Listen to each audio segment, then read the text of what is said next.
I burn like a cannonball, and you see me standing there, the guns in the booth. She gonna make me rage. She gonna make me too. You make me want to.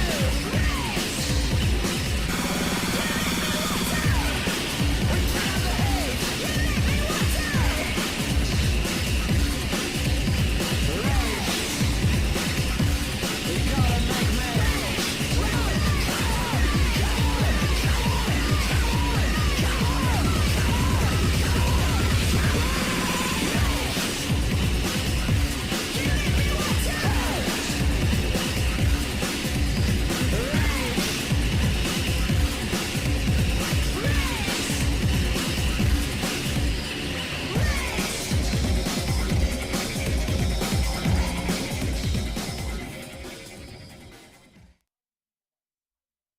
What up, what up?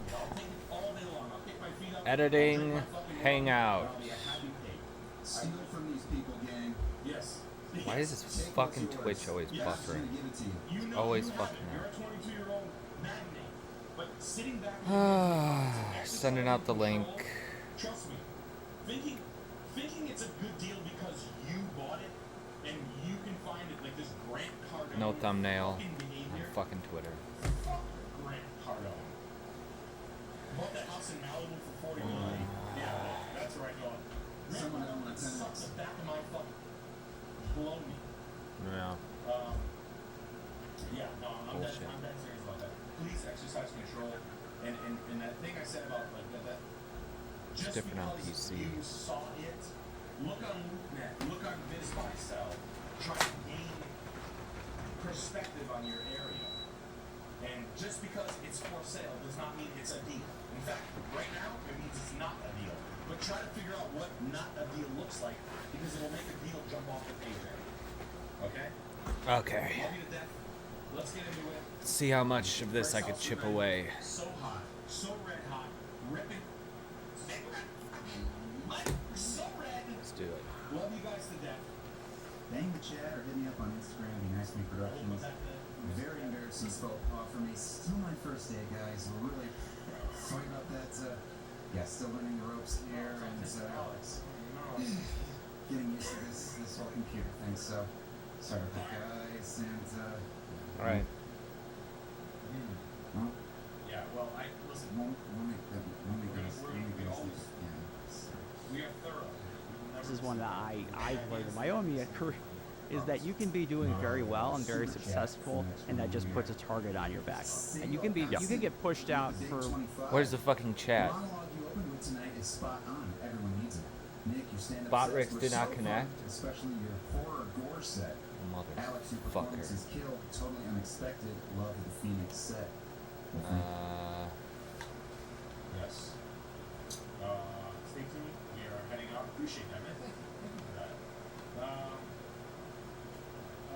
Yeah, we're going on the road, man. What do you say? We're doing stand up. We're going out. Stupid fucking thing. We're trying to let the world on fire. I'm gonna in my own mouth. I'm gonna fill a small glass with. I'm gonna drink it in front of my family for this house.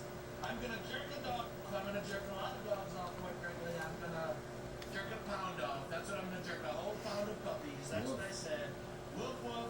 Nicholas. Where is my house? my fucking chat? Trump, dog drink. Yum yum yum yum yum. My house. Yes. Yes. Yes. Where is the chat? And this is 1601 Brinton Bridge Road. Yeah, no much. Just telling me to go premium. I knew Worthless. you were forcing me. Quite frankly, I never like being forced, but I'm forced to drink whole dogs, all full of yum yum yum yum. Whatever. So if you use the other fucking chat.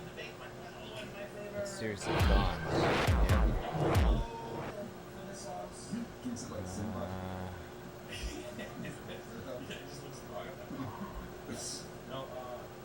No, absolutely, slick roof, built in 1927, 1921. Doesn't look right either. Brick garden, English garden. Look at that.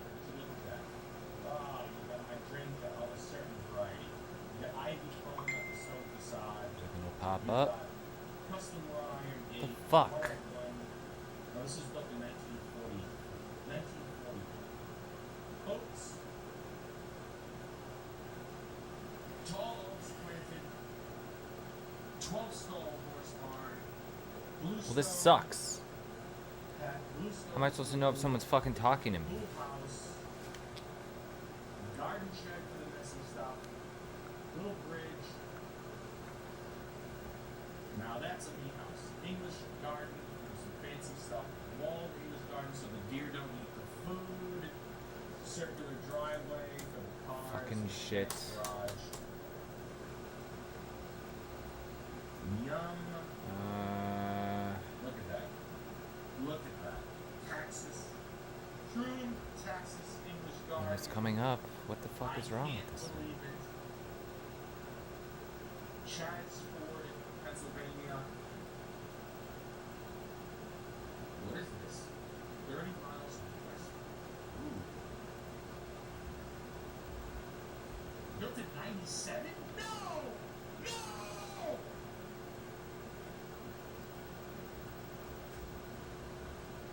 I'm not drinking any coffee for this house. No way!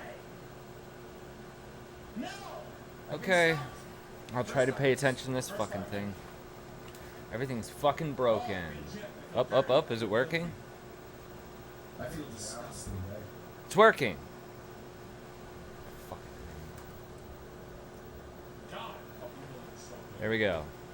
I We should've have known. chat. I should've saw it right here. Fucking piece of shit. I don't know what was wrong with it. Let's fucking do this. I've learned in my own media career is that you can be doing very well and very successful, and that just puts a target on your back. And you can get pushed out for what seems like no reason at all. Like, it's so important people understand, like you're saying, diversify, because there's no such thing as a sure bet. Like, you think there is. Like, I'm popular now. The sure bet. Like, you think there is. Like, I'm popular now, but so many things can happen. You know, you like the big Twitch streamer you were just kind of mentioning. You know, that guy was huge, and now it looks like his career is over, and it was just, I can't snap. It's one of my feelings in life. But it's imagine I'm making the snapping sound, and it's gone. And it's not just him. I mean, I've seen. I'm sorry, them. I don't want to give anybody. By golly. What the fuck is wrong with this thing? Why is everything breaking around me? Tin M. Very funny Tin M. You got 5 times I. First of all, whoever built this was a straight up architect, for real. The reason why I can tell is the amount of varieties in. Need to get another one of these fucking things. That's a borderline like a. It's gonna shit out on me We have another Oakley, so. at the worst possible time, and I won't be able to turn it back on. Oak tree shaped. Had a good run with it. 30 years, $30, and it's lasted me 2 years at least. I think I got my money's worth out of this vape. This is overconnected, and I saw this, and in my head I twisted a little bit, and the pool house with the slate roof. And Editing. His career is over, and it was just, I can't snap. It's one of my feelings in life. But it's imagine. Look at the green giant arborvitae's planted in a new way. No one would ever do that in 1940s. Son of a bitch! Feelings in life. But it's imagine I'm making the snapping sound. I can't snap. It's one of my feelings in life. Well, But we got some good news. it's Yeah, okay, what is that? Gang, I am happy to and now it announce looks that like his I career is found over, a and it was just, super chat. I can't snap. It's one of my Trevor feelings in life. But it's imagine I'm making the snapping sound, and it's gone. And it's not just him. I mean, I've seen. Oh, what's up, Col? What's up, Claude Winter? I just had to. I can't see the kick chat because Bot Bricks didn't activate. I'll follow you back. Oh, I am following you already. Even being able to collaborate with the NFL, and he was able to hop on that mic and talk his stuff, stand on business in front of a crowd of tens of thousands of people. What do you do on this stream? This is an editing stream. I'm gonna edit the next week's episode of Culturescape. I got a lot to do, like an hour and a half of interview to chisel away at.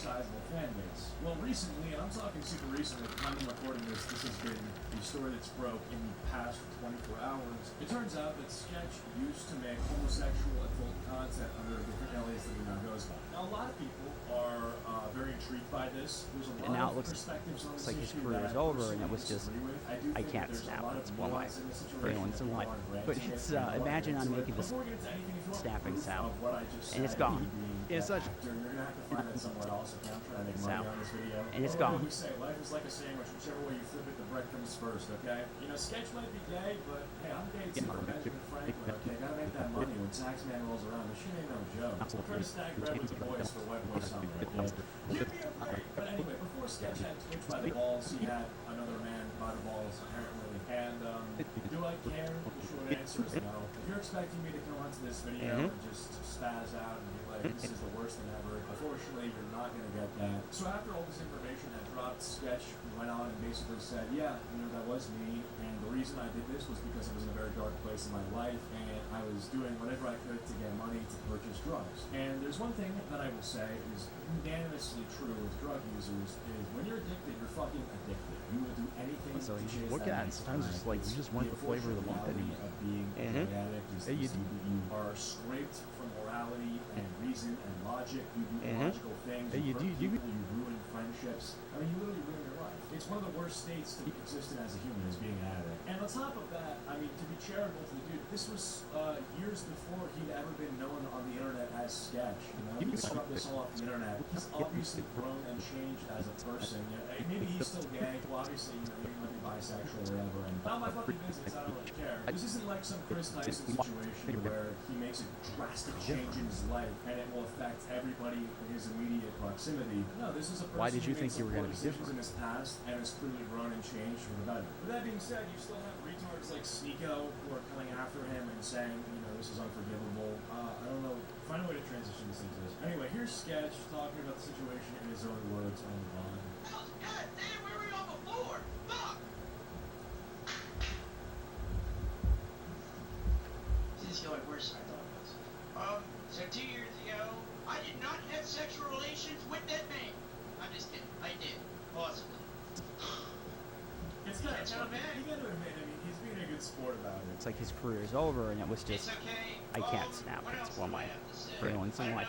But it's, imagine I'm making the snapping sound. And it's gone. Yeah, it's not just him. I mean, I've seen. I'm sorry, damn. I don't want to give anybody an indication of what I'm talking about, but several internet personalities over the last couple of years have either self-destructed or just the algorithm worked against them. I know a lot of people who were doing YouTube successfully 5 or 6 years ago. They were doing like the family type videos, and then YouTube decided, hey, we don't want to monetize videos with kids anymore, and that was like your whole business Now, there's a model. lot of mixed reactions to the situation. You know what I'm saying? If you're building content off of reacting to movie trailers or something like that, there's nothing saying the studio's not going to come along and say, hey, you know what, we're going to claim all your videos and we're going to sue you for millions of dollars because we think you made millions of dollars reacting to all the trailers and the laws have changed, whatever.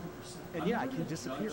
I mean, even like mainstream media careers. I mean, look at actors in Hollywood. It's like you can go from being an A-lister to working at, you know, doing the con circuit almost overnight. Or worse. You know, so many people are like, hey, where at so and so? And you just look at it. Sometimes it's like you just weren't the flavor of the month anymore. Hey, you didn't do anything wrong. That's the thing. I mean, we're talking about He's people pretending to be a Muslim for his audience. Dude, you're a fucking retard. who want themselves up. I'm just talking about just things changing. Like, you yourself didn't do anything wrong. You just weren't the flavor of the month anymore. They just didn't want you in movies or TV shows or whatever for whatever reason. And you know, it might just be that, hey, yeah, you were a cute kid, but now you're kind of a homely adult, and everybody's gonna look at you and think you're that kid from that show, and you're annoying and whatever. And you could be on top of the world one minute and bottom of the barrel the next. And it's the same with any kind of digital media. And I would implore anyone, especially people working in comics and stuff, because I've seen so many guys that were huge 20, 30 years ago in comics, and they're like, I don't want to say begging for money, but like just really not in a very good place right now. And I'm like, I don't understand why you thought this was going to last forever. because we have decades of history to look at to be like, a lot of these industries, any kind of entertainment or media, whatever, it chews people up and it spits them out. Why did you think you were going to be different? Yeah, why are you special? Why you get to be except live wonderful? Yeah, but I'm also going to bring up the fact that you literally had your genitals out for a Yeah, homosexual. why are you special? Why you get to be except live wonderful? I'm really good at this. Special? Why you get to be except live wonderful? I'm really good at this. Well, that's fantastic. Lots of other people. Is it not in the past? Is he still doing this? Brave! You're so brave! What the fuck did you do that's Bro, you're retarded. If he's criticizing people saying that what Sketch did is in the past, They're good at this. Well, that's fantastic. Calling him a cuck because he was a cuck in his past. Your logic has more holes in it than a block of cheese. Okay, but to be In fair, our case, I will agree with Sneeko, there is nothing brave about what he did. That's the other thing I want to criticize. I'm going to talk to Sneeko and call him a donut like I always do. There's nothing brave about what Sketch. And anyone saying that he's a hero, or that he's like, that he did nothing wrong, I think that's also kind of extreme on the opposite end. He obviously did do something wrong, like he was at an incredibly low point, made a decision he's regretful of in order to get drugs. How is that inspiring at all? You don't think if you asked him, like, back, hey, would you have done things differently, he would say, no? Of course he fucking would. He seems incredibly regretful of what happened. Now, obviously, he's making sport cracking jokes about it, but goddamn. But yeah, I don't agree with that side. The whole martyrdom of Sketch somehow being like a hero for Plumber makes way more money. something like that. I don't buy that narrative. That's just stupid. But again, like, They make Sneeko money. is just being so brain dead. It's unbelievable. It's hard not to go after him for this autism. One game gets caught doing OnlyFans, and every single influencer jumps to tweet their support. You're Way a hero, more. so brave. That's a good. Israel South Park had it sure, right in the great, episode. no one says Oh yeah, you're all with the frauds, contractors. you're fuck off. What the fuck are you talking about? Actually, what is he saying? No one's talking about Israel? Oh, yeah. Sure. No, it's definitely not the biggest headline in the fucking world right now, Sneeko. Yeah, definitely. Don't turn on the fucking news. Don't see what they're talking about. Even you can't make this up. No one says a word? Yeah, sure. No one's talking about Israel-Palestine. What even is Oh, yeah, that? Israel with the con- Palestine? Is that like epic rap battles of history? Is that like a geography rap battle? This is like the definition With of the a false contractors, comparison. It's so yes, We're gonna yes. do shit. Can I say that in your butt? Yes. Absolutely nobody is perfect, bro. No one is, bro. Everybody goes through shit. Everybody has shit. And to me, bro, a friend is a friend no matter what. And it honestly doesn't matter if Sketch is. I don't. It doesn't matter if Sketch is gay, He's like, there's bisexual, pansexual, asexual, and none of that matters, bro.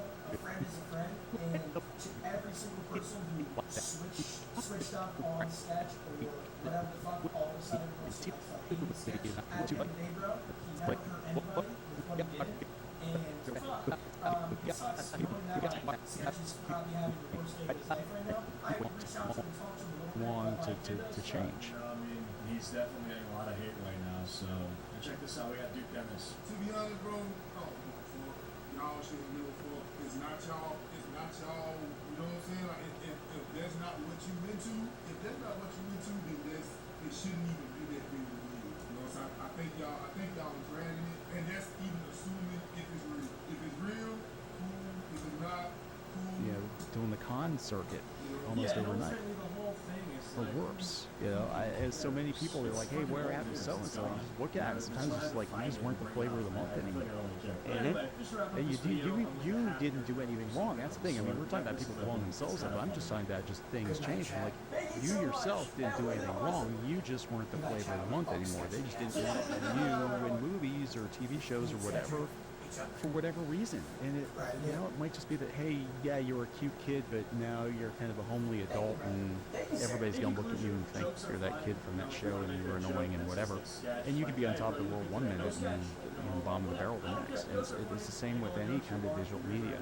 And I would implore anyone, especially people working in comics and stuff, because I've seen so many guys that were huge 20, 30 years ago in comics, and they're like, I don't want to say begging for money, but like just really not in a very good place right now. And I'm like, I don't understand why you thought this is going to last forever, because we have decades of history to look at to be like, a lot of these industries, any kind of entertainment or media, whatever, it chews people up and it spits them out. Why did you think you were going to be different? Yeah, why are you special? Was going into the Activision Blizzard purchase, they told regulators and us that they wouldn't be raising the price of Game Pass after the acquisition. But of course, now people are bringing up that is not the case, that is exactly what they are doing now in a desperate attempt to make as much money off of people as possible. As you can see, here are some of the new details. Now, there is a lot of confusion because there's multiple 45.50, nothing lasts forever. that they're altering. As you can see, Oh god. Oh. Wow, here come the yawns. History to look at to be like, a lot of these industries, any kind of entertainment or media, whatever, it chews people up and it spits them out. Why did you think you were going to be different?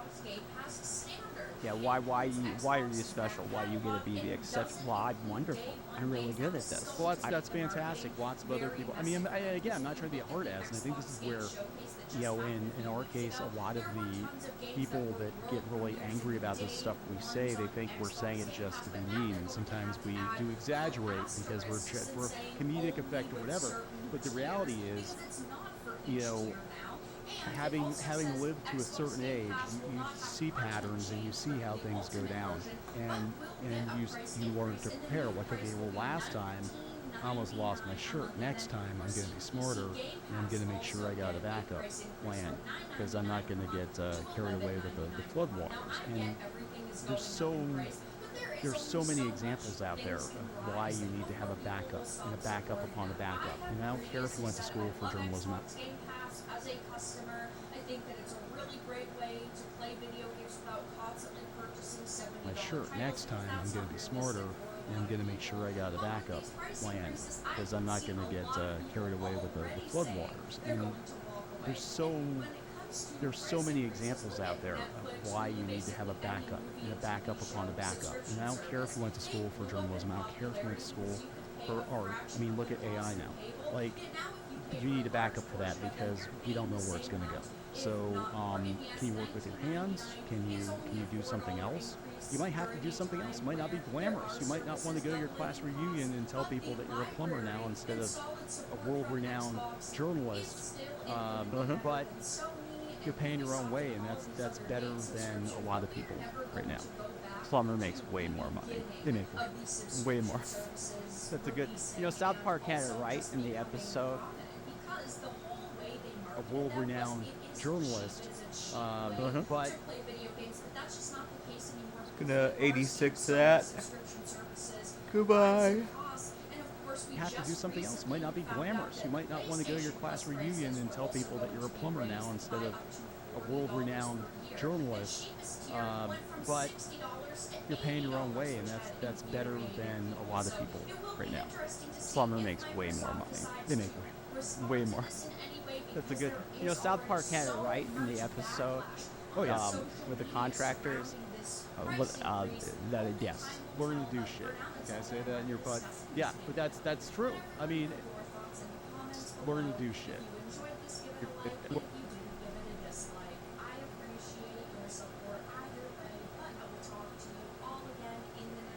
Learn to do shit.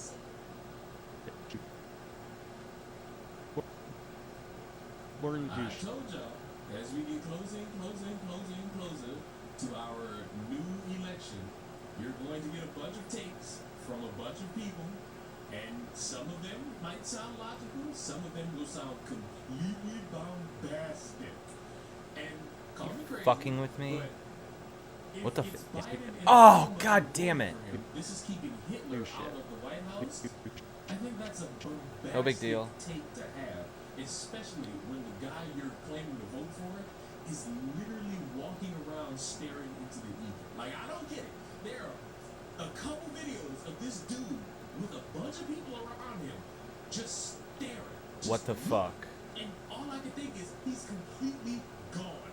I'm not thinking anything else. I'm not thinking, oh, what are his policies? Oh, what is he wanting to do to ensure that America is this nice, tight ship stronghold that every country should fear? I'm looking at him and thinking, he's gone. We're gonna do You know shit. what they say?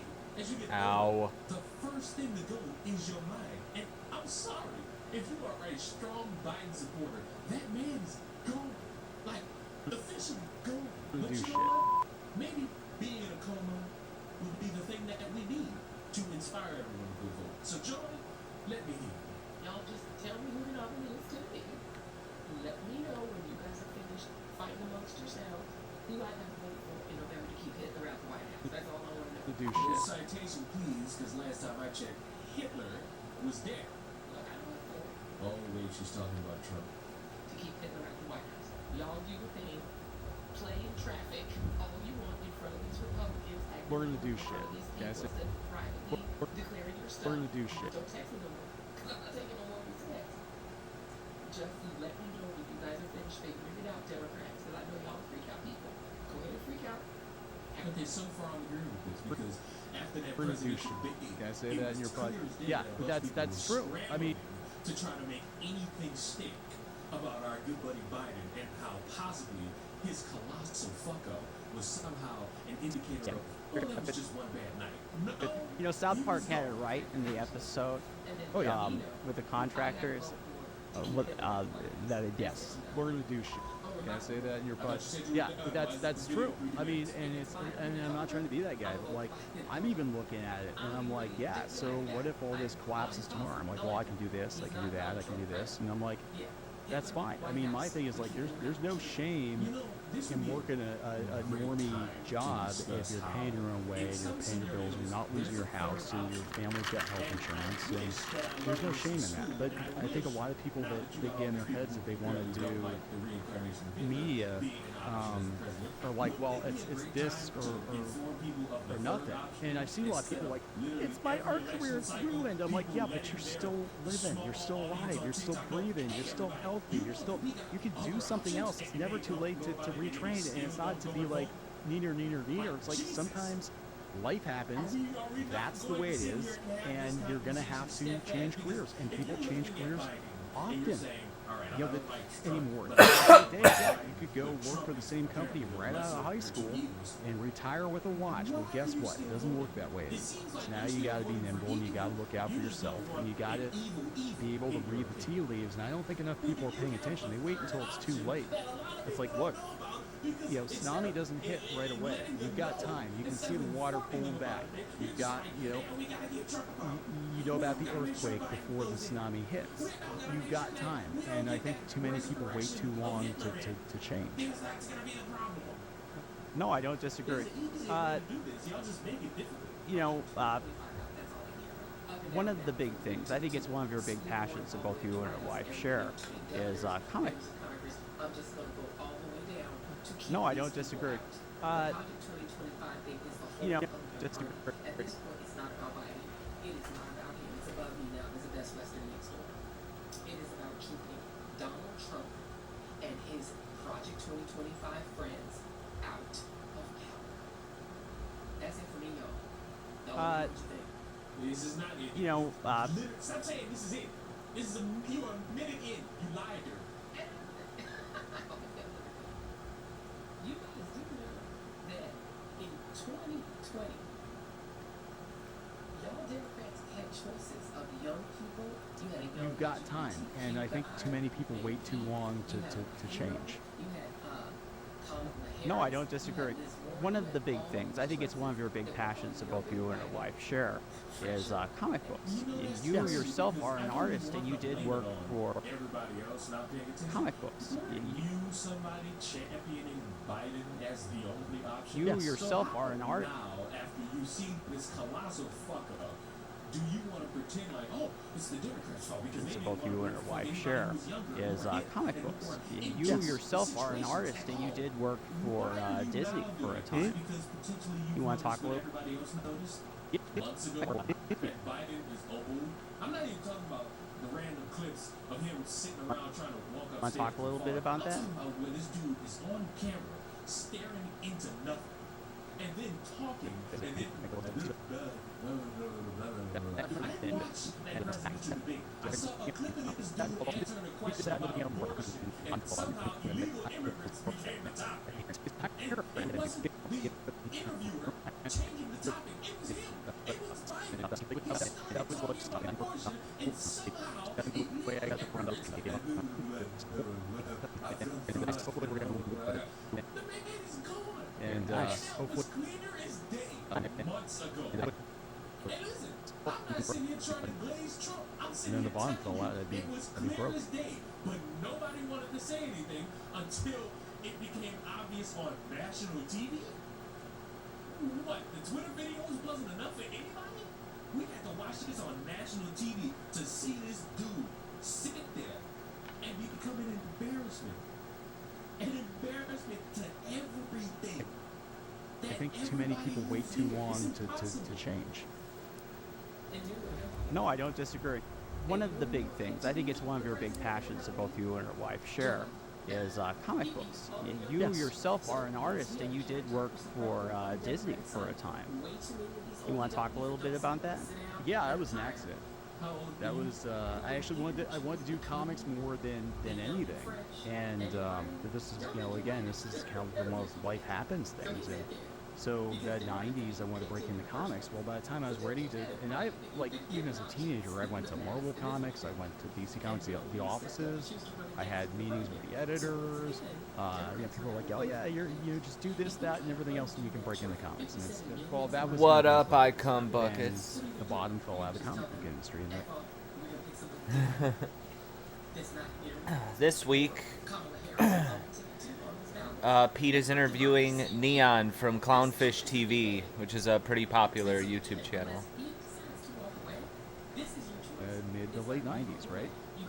Nobody's hiring. I remember I had a meeting at DC Comics. This would have been, I think it was, I want to say it was 99 or 2000, and I met with Mike Carlin, who was the editor. He's a real nice guy, actually. He's been on some of these podcasts now. He's retired. He can speak freely, but he basically said, like, I can't give you a job. I can't work with you because I can't give Art Adams work. How are you gonna compete with Art Adams? It's like he's been doing this for how many years, and he's looking for work. So that's kind of when I pivoted to going all in on You're gonna beef with Mersh over what? I think I might have seen Mersh feuding with Michael Ian Black on Twitter today. They were going back and forth. I think it was Mersh. It was somebody from Revenge of the Sis. working the day job, doing the journalism thing, because that's what I could do at the time, and doing web development. Might have been Royce. So then I did that for a number of years, and I pretty much gave up on comics. And a friend of mine came to me out of the blue. Yes. Who was working for Gemstone Publishing, which is Diamond. He said, "Hey, do you want to do some Disney comics? Because I know you like Disney, and I always liked your stuff." And I kind of reluctantly did, but I still worked in comics around the day job. But we did Disney comics and licensed comics for years. We did, colors and inks, and I got to somewhere along the way I got to work on Don Rosa's stuff, which was an honor. That was amazing. But I never gave up the day job when I was doing that. But then eventually we started doing our own stuff. We did web comics, and now we're publishing comics now. Yeah, look at this. We're publishing books, like actual real books. Look at this. And hopefully we're going to be doing more. But yeah, it was one of those things where we fell into all of that because life didn't go according to plan. Like if I had my Mersh banned me from his Rumble chat because I said I didn't want to hear him reminiscing on the glory days. Just cover the content. This is a flashback. They're sifting through grass on this planet after apparently a pretty successful trip to Radio Shack because it looks like the Wookiee Jedi. They're only on Rumble now, right? Didn't YouTube fuck up their shit or something? I haven't listened to their show in a long time. way I would have gotten a job working on a Marvel superhero book or something at 19 or 20 years old, and that would have been it. And then the bottom fell out, I'd be broke. Life is sometimes interesting that way. So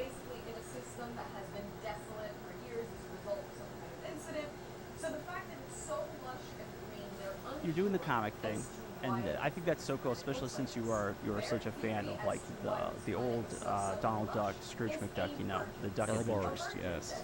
Yeah. Acolyte is a concentration of force energy around a specific location that can create life. I wonder where this is going. Indara and Soul briefly get into it about Torben being a punk. Every single merch stream is, I worked at a strip club once, and this is why I was great.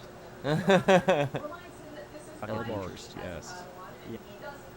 Foreshadowing much. Soul travels through the forest and eventually happens upon Little Osha and May, and it's that exact same Scrooge scene McDuck, you know, the we Duck saw in Adventures. Retro, where May is trying to kill a bug, and then they do that weird little hand thing. You know, they goof around, they get silly, just like the twins from The Shining, and Soul is watching from behind trees and like the kind of guy who isn't allowed within 300 yards of the school. Anyway, Soul stalks them all the way back to the Donald Snake Duck, Stone Scrooge building, McDuck, you know, the there find out Works, yes.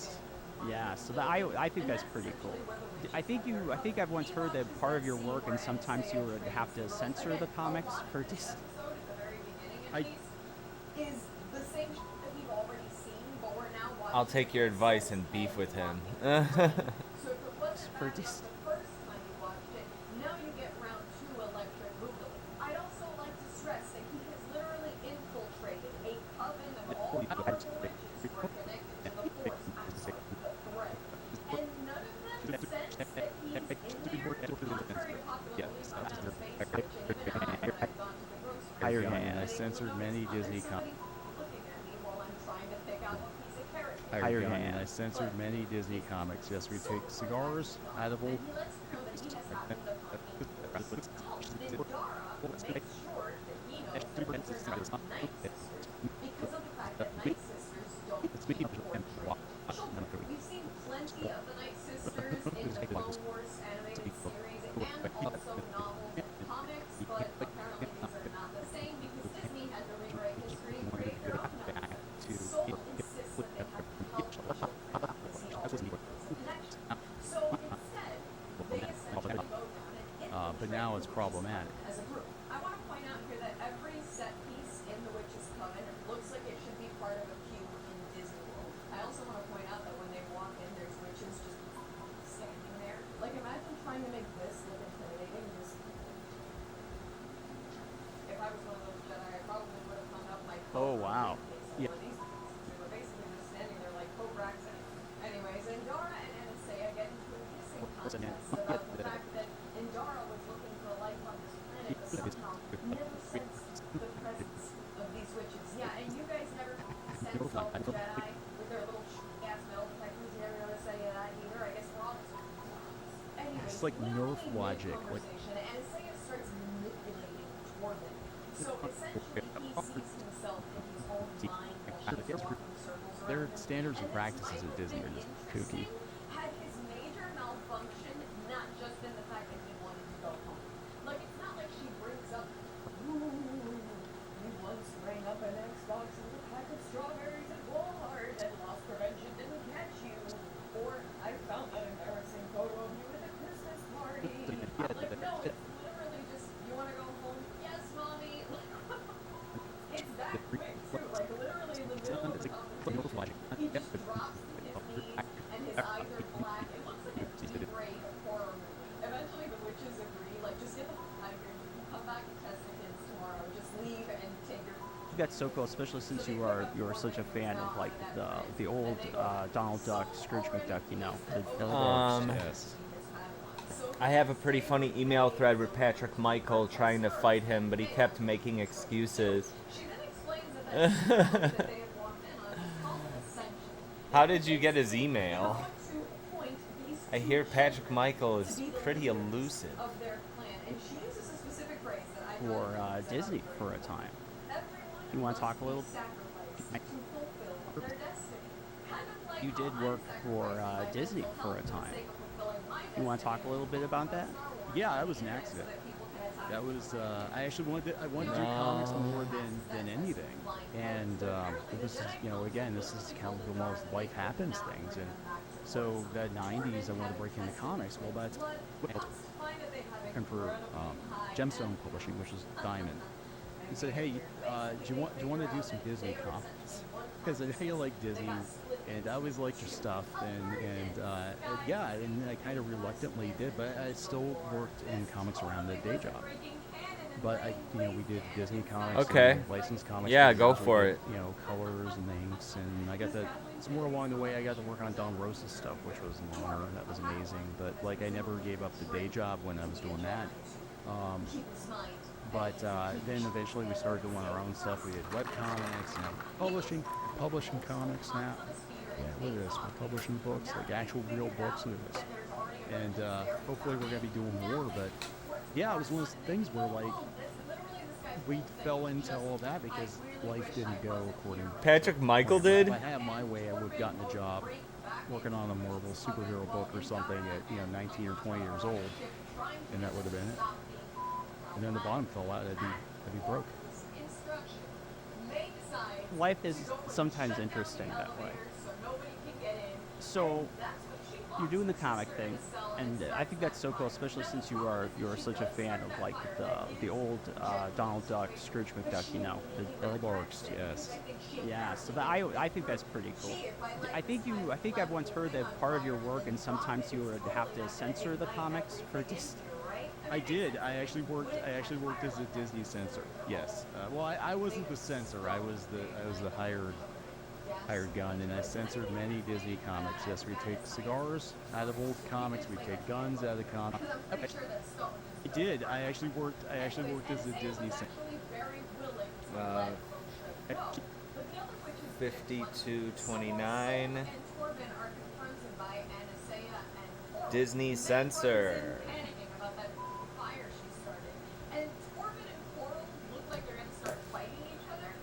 I did. I actually worked as a Disney censor. Yes. I wasn't the censor. I was the hired gun, and I censored many Disney comics. Yes, we take cigars out of old comics. We take guns out of comics. One of the most ridiculous ones I did, it was one of the last jobs I did too. Mickey Mouse. It's Mickey Mouse versus the Phantom Blot. I don't know if you're familiar with it. That was like his nemesis in the comics. It was a guy who looked like Walt Disney with like a black hood over his head. Anyway, so Mickey is like pointing the gun at the Phantom Blot, and he's like waving the gun around. Like I forget what it was. Like the Phantom Blot had Minnie, and he was. Anyway, I had to find creative ways to hide Mickey's hands. So he had like his hand behind his back. We cut a panel where he's holding the gun. Obviously, we had to crop it here. We'd zoom in. Hired gun, and I censored many Disney comics. Yes, we take cigars out of old comics. We take guns out of comics. One of the most ridiculous ones I did, it was one of the last jobs I did too. Mickey Mouse. It's Mickey Mouse versus the Phantom Blot. I don't know if you're familiar with it. That was like his nemesis in the comics. It was a guy who looked like Walt Disney with like a black hood over his head. Anyway, so Mickey is like pointing the gun at the Phantom Blot, and he's like waving the gun around. Like I forget what it was. Like the Phantom Blot had Minnie, and he was. Anyway, I had to find creative ways to hide Mickey's hands. So he had like his hand behind his back. We cut a panel where he's holding a gun. Obviously, we had to crop it here. We'd zoom in because the current year Disney censors wanted to go back to decades-old work and change it because they weren't going to allow it to be published. Like, this was totally fine for kids in 1958 or whatever, but now it's problematic. Or it was fine for international audiences, but now it's problematic. Oh wow.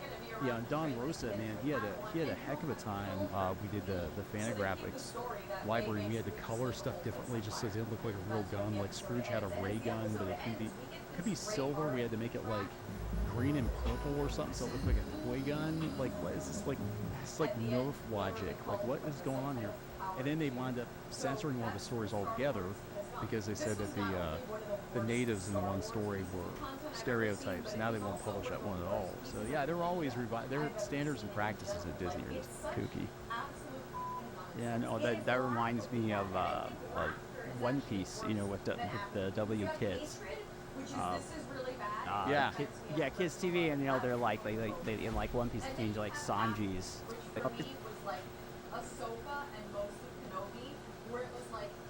so far bad that I just yeah. don't care. It's kind of and then The W Kids. where it is so terrible. Yeah, Kids TV. Mad and apathetic, and now you're genuinely laughing at it. That's how awful this shit is. Whatever they were on when they wrote this episode, please let me get some and see if I make my weekend more entertaining or some shit. You have to be high or drunk off your ass, or just out of your mind, to think that this is something good and worth putting out. In 7 episodes, they have managed to completely derail the love that I had for Star Wars. We're already on thin ice, but this is absolutely awful. And I that's all for me. I've been Star DJ. Thank you so much for watching. Please don't forget to like and subscribe. For more Star DJ, tune in on Twitch every Tuesday and Thursday from 6 to 8 p.m. EST. You can also check out The my W Instagram, Kids. and if you'd like to see Kids TV, and they're like they in like One Piece of Teens, like Sanji's cigarette to a lollipop. Yep. Or all of those below, and let me know your thoughts on episode 7 of The Acolyte. In the comments below. Yep. Or sometimes they. Sometimes.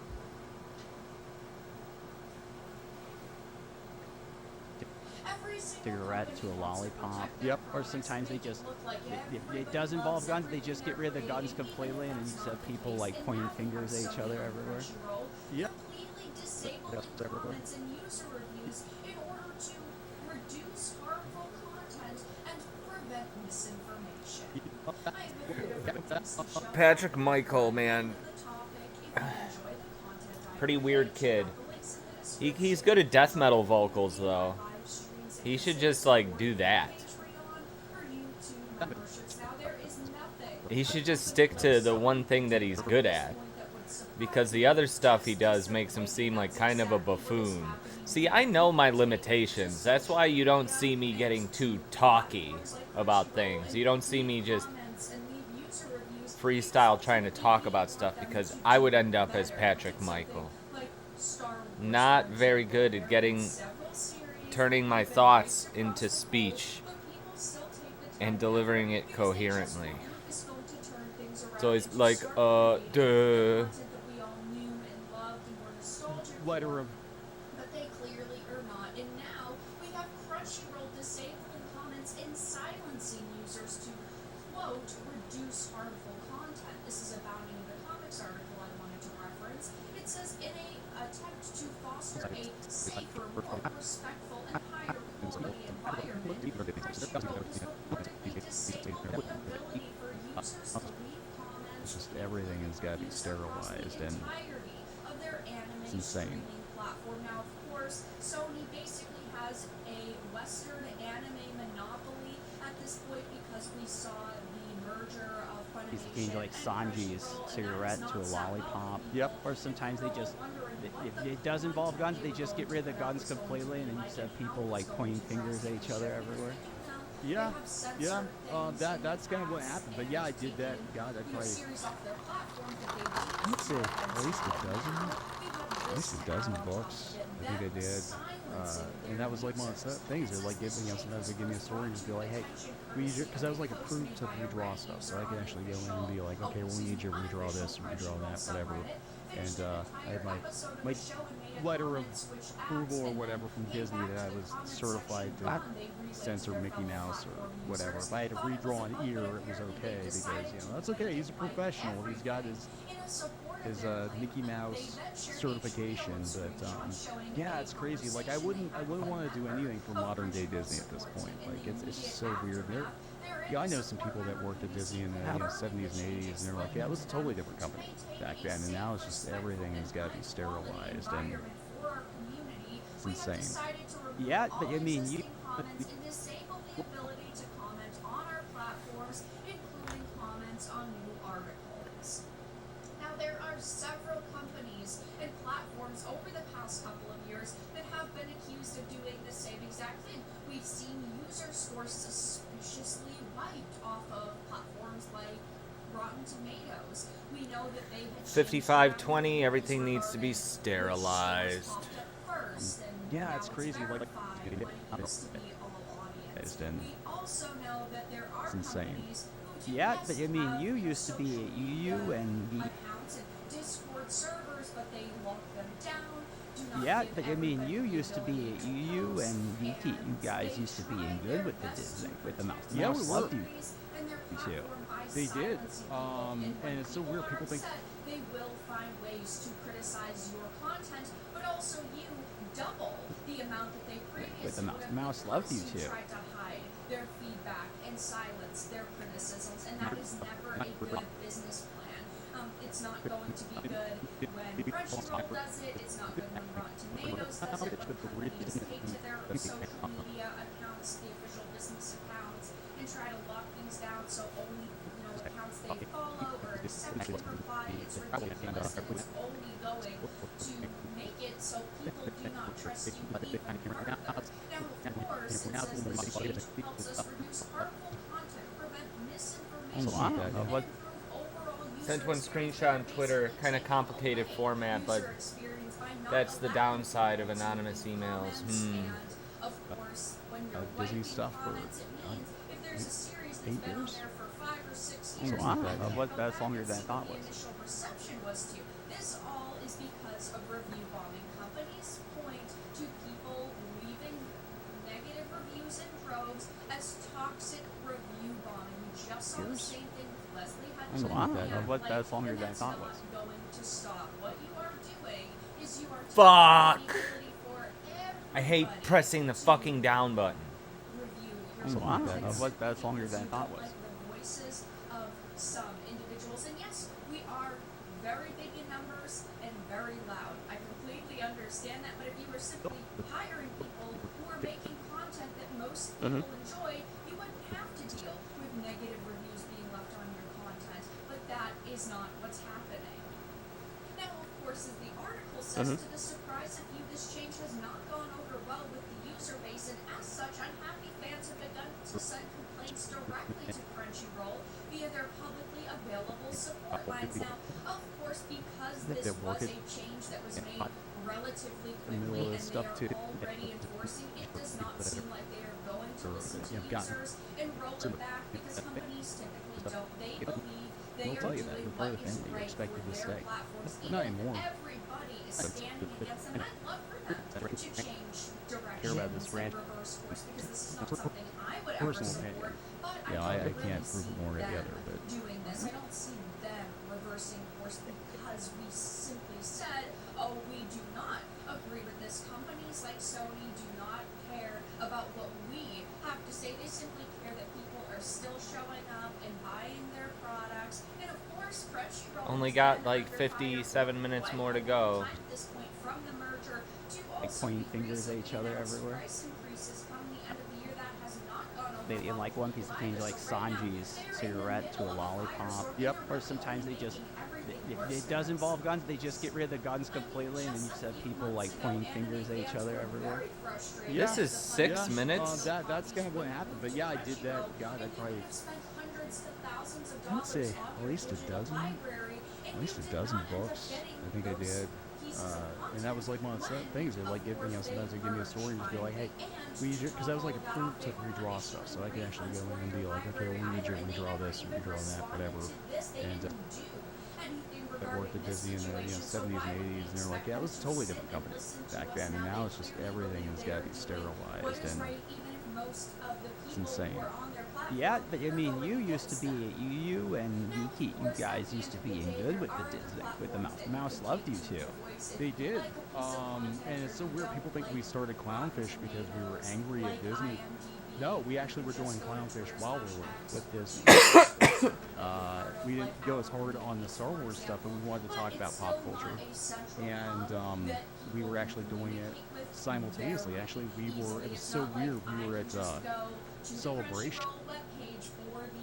His Mickey Mouse certification, but it's insane.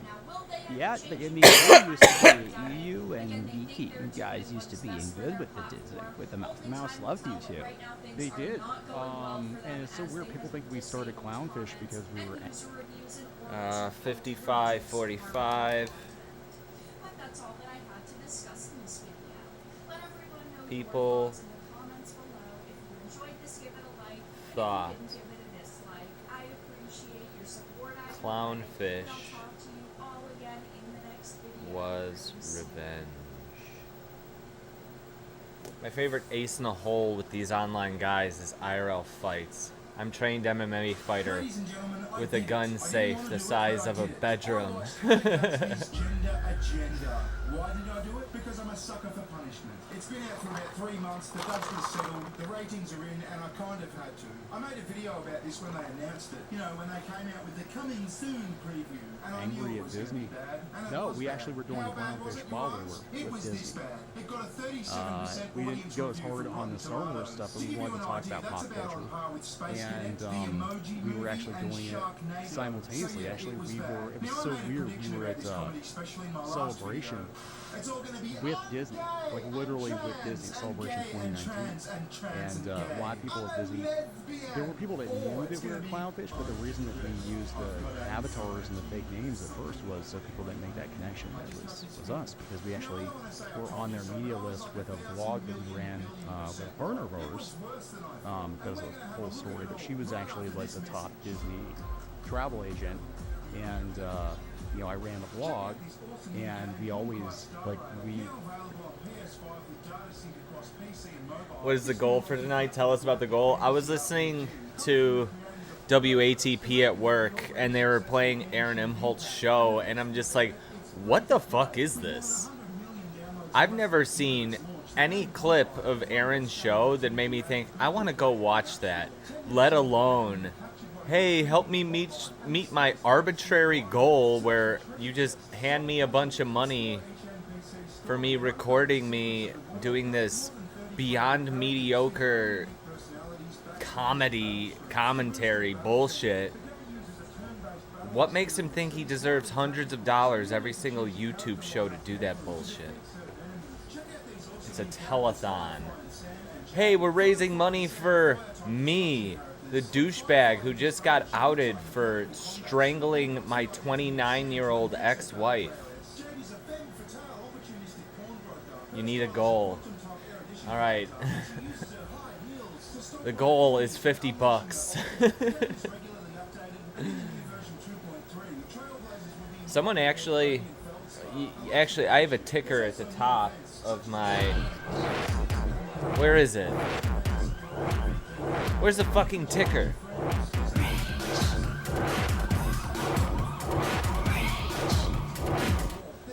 The ticker isn't here. Where the fuck did it go? It's not anywhere.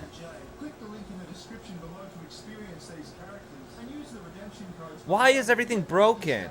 Oh, you know why? It's because my fucking computer updated. That's why none of this shit is working. Yeah, these are all TREAMLAB tips, but I haven't gotten a TREAMLAB tip in like 2 years or something. People used to tip me every now and then. Not no more. Now, I'm sorry about the background music and the watermark, but this is Netflix. If I use the footage as is, they'll copyright claim it quicker than you can say non-binary. I hate when my computer updates. Why does it have to fuck up everything in Streamlabs? Here it is. But I was gonna say that somebody, some guy who pops in here every now and then, he Venmo'd me $100 as a tip back at the very end of May, which really came in handy because I was running short on everything I needed. But yeah, I don't get tips that often, but I don't think, especially for my editing, maybe for my gaming streams, I wouldn't mind people tipping me, but these editing streams are kind of boring, and I'm just happy that anyone will come on here and talk with me for a few minutes. Like, they're not really meant to watch the entire thing, because I'm not putting on entertainment right now. It's just a hangout, and this isn't a podcast. Yeah. Patrick Michael hacked my computer. Yeah. Yeah, but why wouldn't the ticker work? Also, the chat box was fucked up too. Everything is fucked.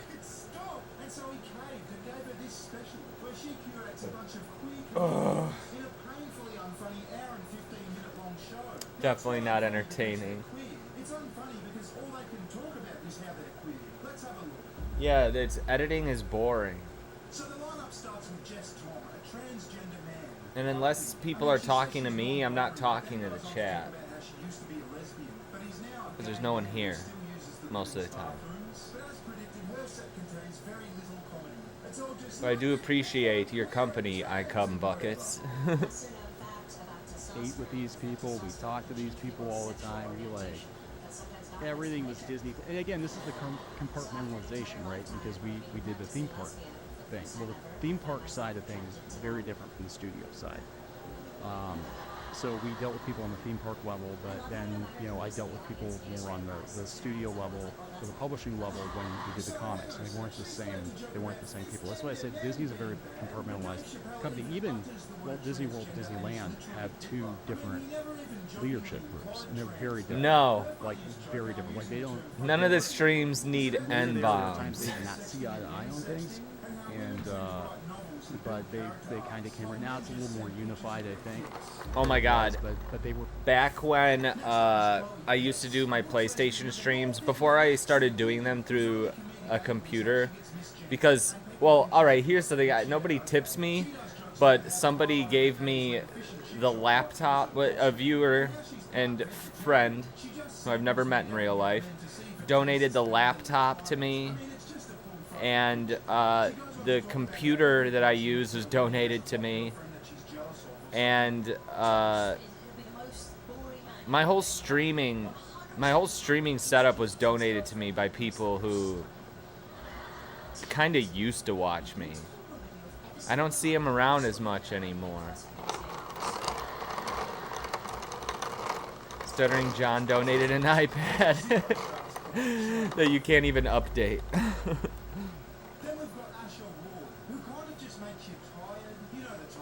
You know Stuttering John found that in the Lost and Found somewhere. The oldest iPad.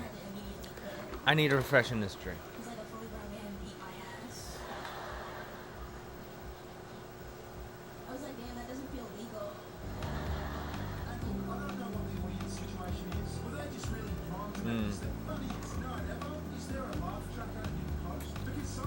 Oh, I come buckets. Oh, you probably saw this hat on Twitter. Look what Pete sent me. It's embroidered. It's actually pretty nice. And he knows that I wear visors, so it's thoughtful. And it's got the little Culturescape logo thing right here. Pretty cool. I was happy to get it in the mail. 1 second.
That's not nice, I cum buckets.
Okay. It's me or Pete. You choose. I'm a formidable enemy. Oh yeah, wait. 3 more people showed up while, or 2 more people showed up while I was in the kitchen. And here I'm drinking my go-to drink of the moment. Kool-Aid with malic acid and vodka. Purple Kool-Aid. Sour.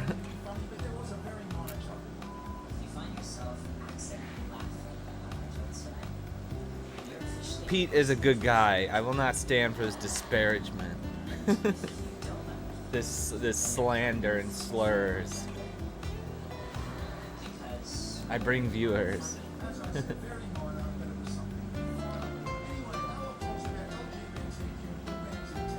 Attempts to make some witty and humorous quips about gender norms, and just fucking dribbles on about transgender this and queer that and LGBT. We're very different companies, like Disneyland, Disney World, do things very differently. But yeah, we basically made a living talking about Disney theme parks and Disney stuff for 8 years. Something like that, yeah. That's longer than I thought it was. Yeah, it was a while. Because we were doing the podcast and then we did, yeah.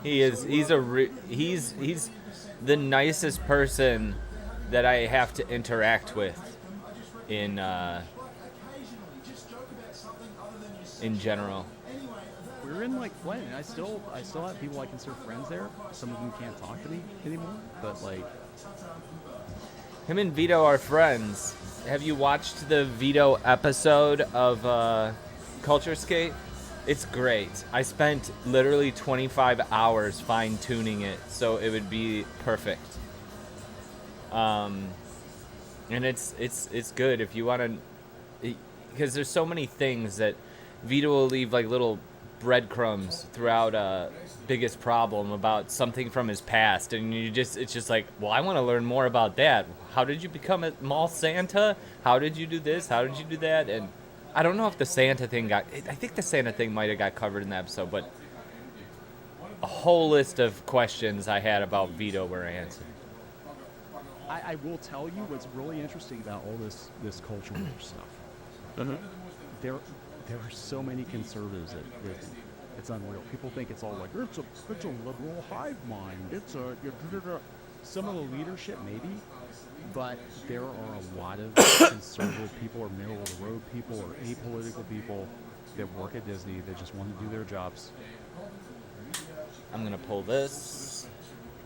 I watched Culturescapes. If I watch Culturescape, I die. Do they just talk about kids? No. They never talk about kids. They talk about sci-fi. Every episode it brings you different things that they talk about. Every episode there's somebody new and interesting. When I first started doing the show, it was a lot of authors, and I don't read books, so out of the loop on all of that. But we've had the guy who invented Twisted Metal and God of War. He's been on. Ethan Van Sciver's been on, who he's buddies with Dick and Vito. We had on fucking Taylor Lorenz, the world's most hated journalist. We had on Brianna Wu, who's been on a redemption arc because she's pissed off the progressives. Now she's like, hey, maybe the far left isn't a good thing. Yeah. We've had so many fascinating guests on this show. Ever tried to sell me on this snooze fest show? Well, I think you'll like the Vito episode. That's why I'm suggesting that to you. We had that Star Wars girl on, and who just recently blocked Vito. She was on a few weeks before he was. There are so many conservatives at Disney. It's unreal. People think it's all like it's a liberal hive mind. And I bring up that Star Wars girl because my opinion on Josh Denny. Josh Denny is, I don't think I've listened to much of his stand-up. He toured with Gavin and Kumia, right? And he organized the $1 Million Extreme he planned out their tour, which I missed because it sold out too fucking quick. It's some of the leadership maybe, but there are. But Josh Denny, I think he's all right. I mean, he's like super conservative, and I'm not. So I don't really like his takes on abortion and stuff, but I don't give a fuck that much. Yeah. You know, I same. I come buckets. A lot of conservative. But the reason I brought her up is that might not be a super interesting episode for you to check out, but I wasn't a huge fan of her at the time. I kind of like, I thought she was like kind of a grifter, but after watching the interview, I think that she is genuine, but she's just friends with a lot of these nerdrotic types. Which I used to watch Nerdrotic. I used to watch him because I discovered him because apparently he played one of my videos on his channel. This little joke video about how Ezra Miller is a weird creep. And it shot that video up to being the most popular video on my channel, which has since been dethroned by a wide margin once the Super Mario 3 Masturbatory Madness video traveled from the original channel to my channel. Yeah, he inadvertently, I don't know, he wasn't doing me a favor, but he got my channel a fuck ton of views. So I started, I subscribed to him and I watch him here and there.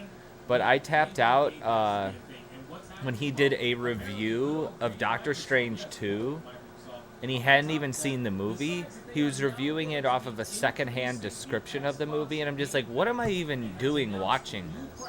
This is just let's whine about Disney. And then, like a year or so later, all of this Eric July drama starts, and now it's like, man, I don't like any of those people. I still watch Critical Drinker here and there. His solo videos. I think I'm just easily manipulated by accents that I'm not familiar with. Vito blocked you on Twitter for roasting Denny's special? Aw. What's it on? Rumble?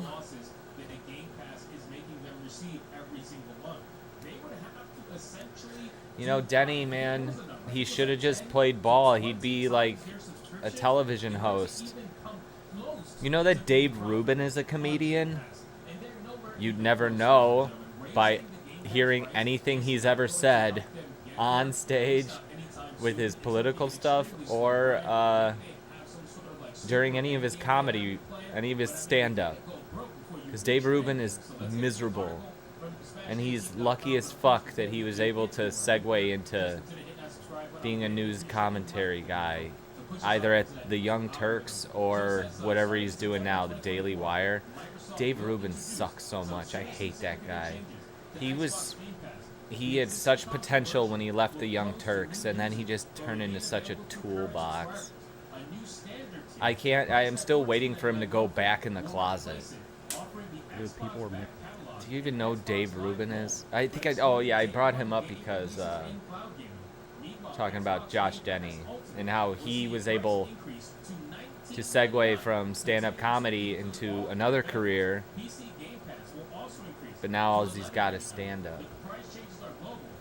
But you know, Vito's friends with Josh Denny. He was just standing up for his friends, I'm sure. It's on YouTube.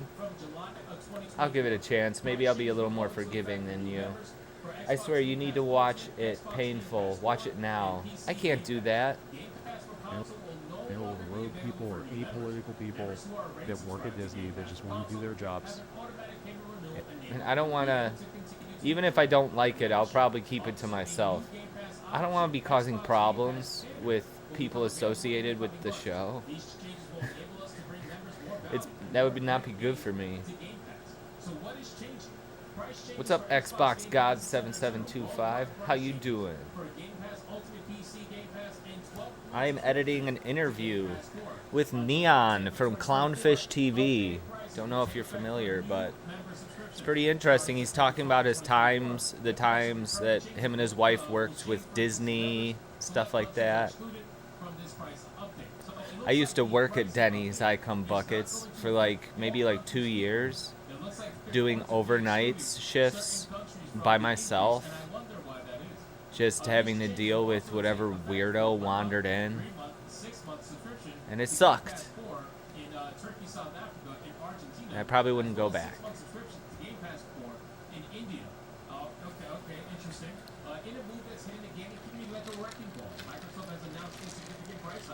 For its Xbox Game Pass subscription. The new pricing structure sees the Xbox Game Pass Ultimate now costing $19.99. I'm not going to. What's up, Pugsby in the Twitch chat? How you doing? Yar.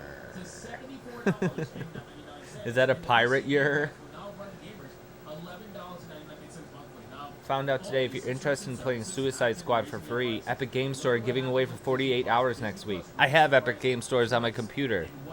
Shit, I'll try to download it. I've been playing that new free game, The First Descendant, and I've been having fun with it. I've been playing it for 4-hour sessions on stream, so I must like it a little bit. I do have to get back to Mad Max, though. I would like to finish that game. And I've barely scratched the surface. It's through Amazon Prime, though. I have Amazon Prime, but you could buy things from the Epic Game Store through Amazon Prime?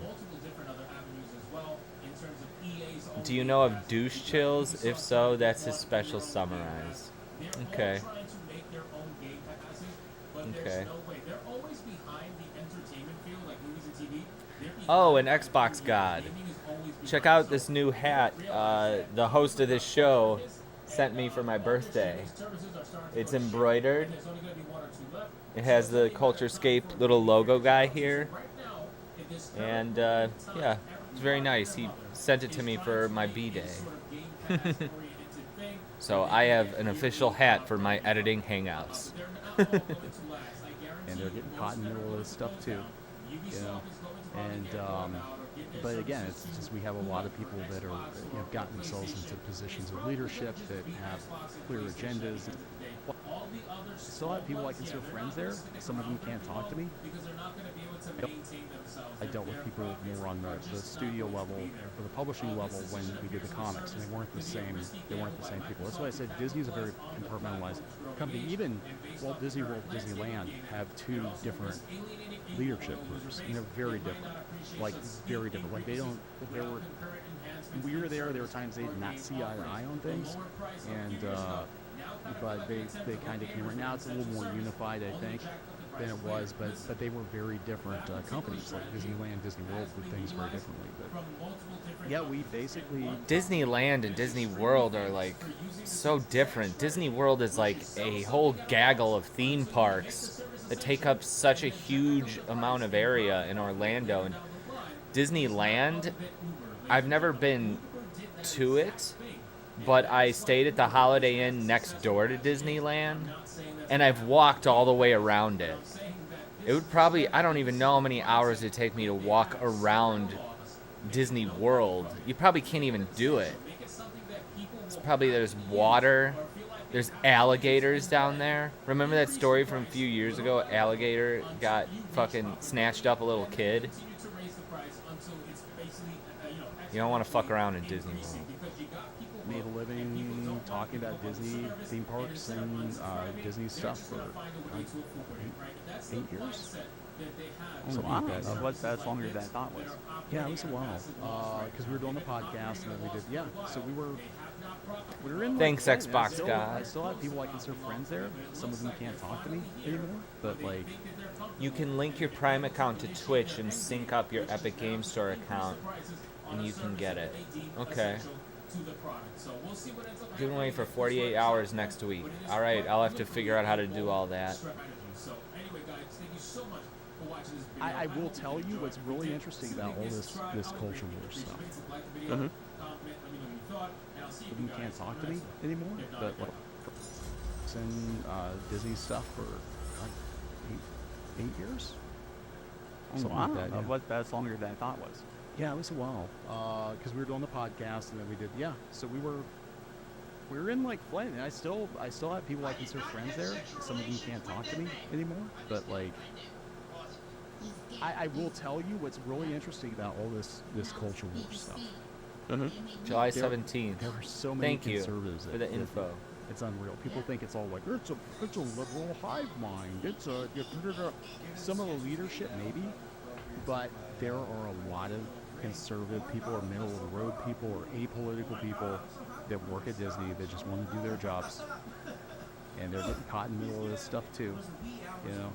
And but again, it's just we have a lot of people that are gotten themselves into positions of leadership that have clear agendas, and a lot of them are just going to move on. They're not going to stay with Disney forever. It used to be that when you worked for Disney, you were a lifer. You'd start when you were 18, 20 years old, or they recruit you right out of college, and you were expected to stay the whole time. You're part of the family, and they'll tell you that. You're part of the family. You're expected to stay. Not anymore. People just use it as a stepstone now, and they move on to other things. So I think a lot of this culture war stuff, a lot of this posturing is just that. I think it's a lot of people just trying to get their fist bumped. Here I put my mark on this franchise. I don't care about this franchise, but I'm just going to move on to the next thing anyway. That's my personal opinion. I can't prove it one or the other. But It's not a bad theory because it's very hard to distinguish yourself these days. So if you say, hey, I did this for the team, I changed this to be for the LGBTQIA plus and the I forget how they did the biracial POC disability. And basically everyone knows him as a guy who looks like he may possibly put Down syndrome. And they're like, yeah, the mic.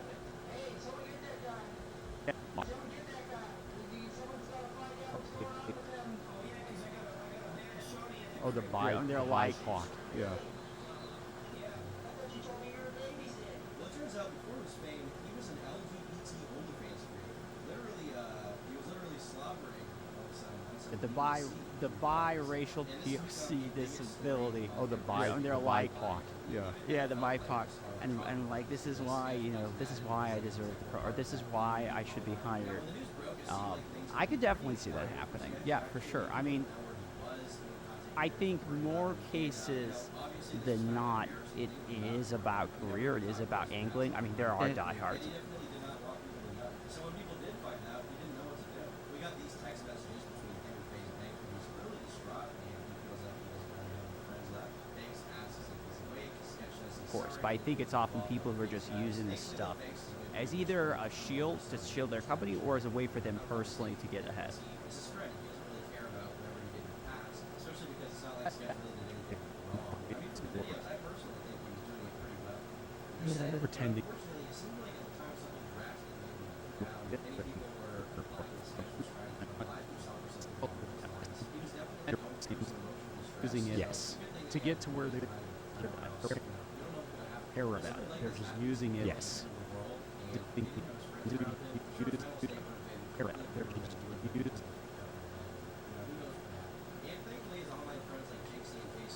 Yes. To get to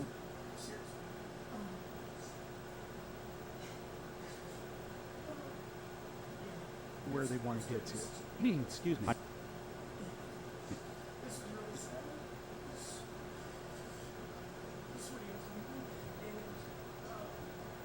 People that don't really care about it. They're just using it to get to where they want to get to. Excuse me. 100%.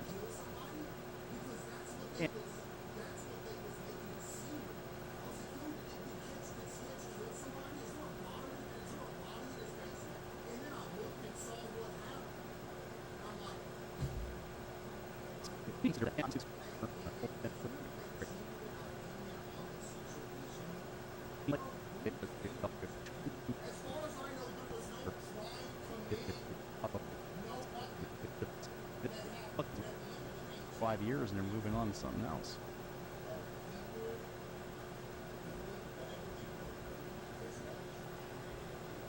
I'm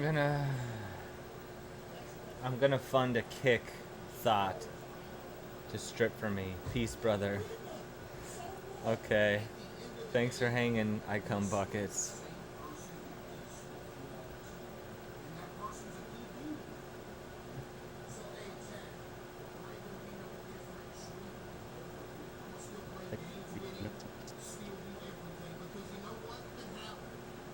Stuff as either a shield to shield their company or as a way for them personally to get ahead.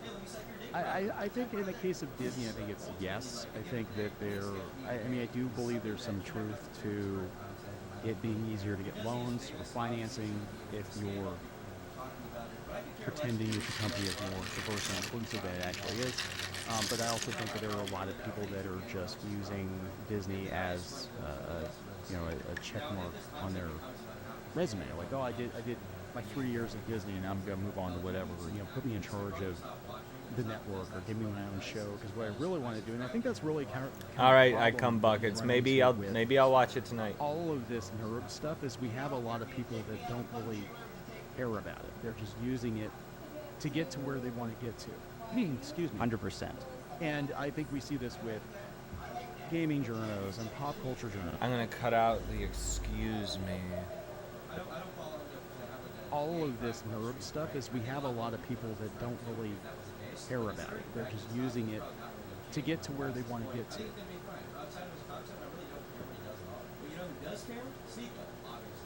want to get to. Just the craziest thing about Sketch is I'm seeing everyone's like, Sketch is one of the most genuine dudes ever. He's genuinely, I don't know what's the new Twitch word. He's genuinely one of the most genuine guys ever. Excuse me. 100%. No, he's not. He lied to you about his life. I feel like it was like 2 years ago, he was taking it up the ass and getting paid for it on OnlyFans. One of those genuine guys that he would have been straight up about his life. What a crazy thing to keep Using it to get to where they want to get to. 100%. And I think we see this with Perfect. gaming journos and pop culture journos. You can tell the people that maybe you don't agree with them politically, but they actually do care about the stuff they write about or they talk about. And you can tell the people that clearly do not, that they're using this as an opportunity to get that notch in their belt so they can move on to, I'm going to move on to a real publication like the New York Times, and then I'm going to, and they don't understand how things actually work, But yeah, I think that's it. I think there's just a lot of people that are always looking at that next gig, where it used to be companies like Disney were a destination. It was, you went to Disney, you went to work for Disney because you loved Disney and you loved what they were about, and the people that were there, they were there for decades. They've made a career out of it. Now, people are there for like 3 to 5 years and they're moving on to something else. Well, because Disney used to be the gold standard, and almost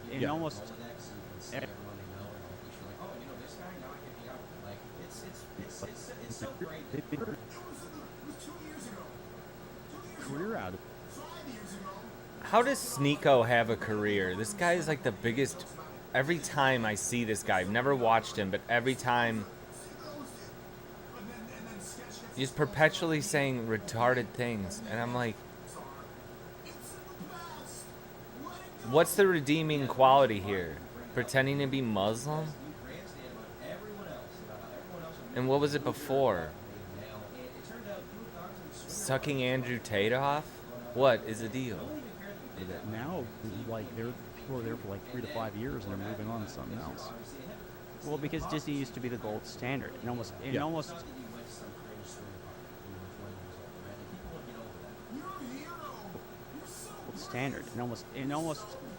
everything they were doing, they were the innovators. They were leading the whatever industry they were in, whether it's theme parks.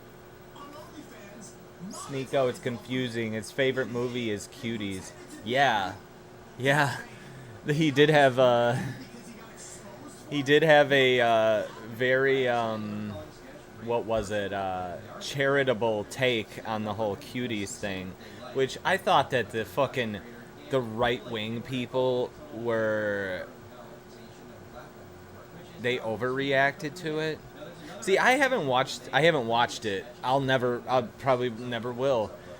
just based on the fact of just the subject matter, I'm like, this is a movie for teenage girls. I'm not going to be interested. I'm going to think it's boring. Plus, I used to hang out with a chick who used to, every time I would go over there, she'd be watching Dance Moms marathons, and I had to sit through all that shit.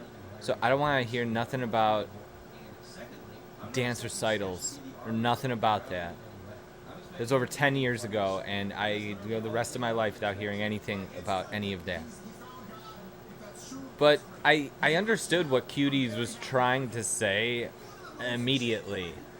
It's about these girls who are young, like, young teenagers, like 13, 14-year-olds, who are... This is what I think Cuties is about.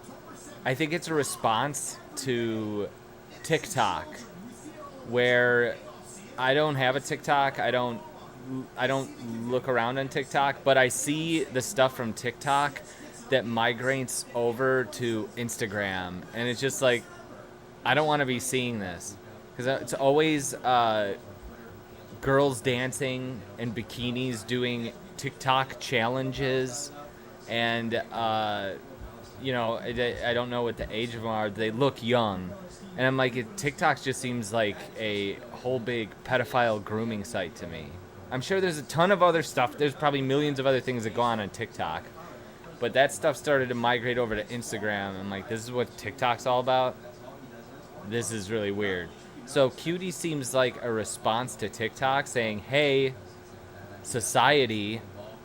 your daughters are being groomed online to essentially produce softcore porn for creeps on the internet. And that's what it seemed that Cuties was about. It was provocative in a way that, because they showed, you know, the dancing that got everyone upset. But that stuff is really happening, and it's not being taken down, and it's not even against the terms of service on all these websites that only young people are using. So I pretty much got the gist of what that Cuties movie was about before it even hit Netflix. The controversy, I don't need to see it. I know what the message is. And maybe the director, she maybe made some creative choices that maybe cross the line, but it might have been to the detriment, because that movie has such a bad reputation now, when I don't think that was the filmmaker's intention, was to exploit those actresses or anything. But, you know, all these right-wing guys, mostly right-wing, because the right-wing people are still talking about Cuties, even though it came out years and years ago. But they want to attack the filmmaker. They want to attack Netflix, but none of them ever address the fact that all of these young girls are essentially being tricked into exploiting themselves online, and this is like, I think it's a societal problem that I think that somebody should bring up. I don't see a lot of people talking about that, but yeah, I don't know. I don't care that much about people hating Cuties, or I don't care enough to make a video about it defending it or making a review of it. But I just that's in summation, that is how I see the whole controversy and drama and 360 degrees, from the people criticizing and freaking out about it to what I think the filmmaker's intentions were and all that stuff. I find it really weird. I find it weird that people get really weird about things in life but won't say a word about kids being in beauty pageants. Exactly. I mean, it's all a lot of weird things. You're going to get mad about the movie that's trying to address the problem, but you're never going to talk about the actual problem. That's my take on the whole, the people who are still talking about Cuties all these years later.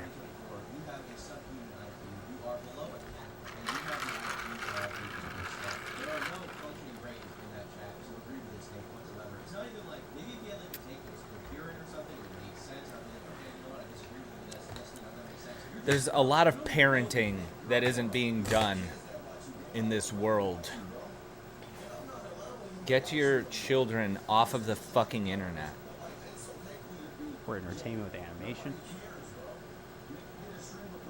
Especially with all this AI stuff Well, going because on, Disney- man. I think this next generation coming in, they're going to, not the Gen Z, maybe the next one, they're going to be very wary about giving away their face data, giving away everything about themselves for fucking free. Because me, like, I don't own my face. I've been part of class action lawsuits against, well, I've signed on to class action lawsuits against Facebook and Instagram because they violated laws in my state about stealing my fucking face and selling it. So my face data, my face no longer belongs to me, and I got like $400 in a lawsuit as compensation. Oh, great. But now people can, the things that people could do with AI, scam-wise, taking out credit cards in my name, stuff like that, it's dangerous. I think people are going to be a lot more protective of their identity because this is like an experiment. I was just, all this stuff just kind of came down and nobody could have anticipated what was going to happen, what is happening since the birth of like social media and this whole narcissistic everybody look at me thing that has taken over people of my generation and generations going forward. Well, because Disney used to be the gold standard. In almost everything they were doing, they were the innovators. They were leading whatever industry they were in, whether it's theme parks or entertainment with animation, or even news with ABC. I mean, that was a prestigious place to be, and NBC, I think you're talking about ABC. That was a prestigious place to be. Or entertainment with animation, or even news with ABC. Oh no, he said ABC. He said ABC. I heard him. I mean, that was a prestigious place to be, and I think most of that shit is gone. I mean, you'll always have some pixie dusters, right? There's always going to be some of those around, but it's just like if I go to watch TV, it no longer feels, oh, there's a new Star Wars show. It's, oh, there's another Star Wars show. Shrug. Yeah. You go watch something else instead. It's just one of.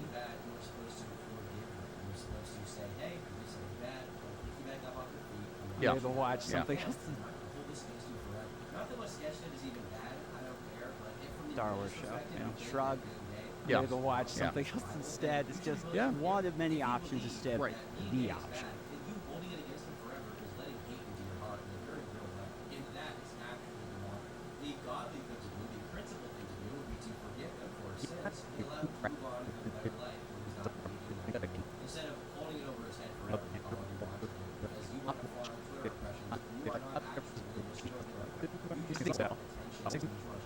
I think so.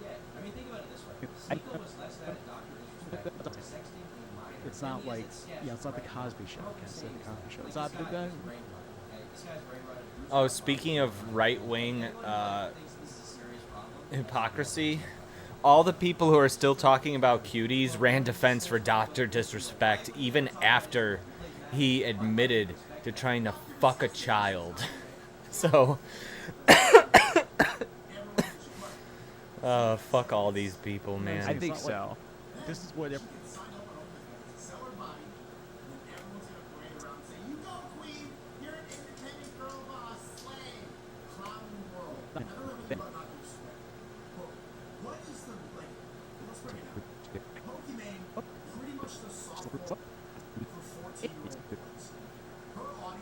People Zoo on TikTok, right? That's an interesting. Most of them are teenagers. Most of them are underage. It doesn't even matter then. The Switch is 13 plus. So they're okay if you're 13 years old, edging to Pokemon all day. But if Dr. Disrespect Oh man, is Sneeko actually saying this? 11 months, 364 days. Okay, everyone's saying, what if the girl, all these guys who are defending Dr. Disrespect are saying, what if she was 17 years old? And Dick Masterson brought up a good point. he didn't say she was 17. And he also didn't say it was a girl, which probably means he was talking to a 13-year-old boy. And that makes a whole lot of sense to me. He's also caught cheating on his wife with a trans content creator. Yeah, he was in her DMs too. But there's always going to be some of those around, but it's and those same people defending him, they all went after her, and I'm just like, just because she's capitalizing on it in some way doesn't mean that he didn't do it. You fucking... Nobody has any fucking principles. They're all team guys.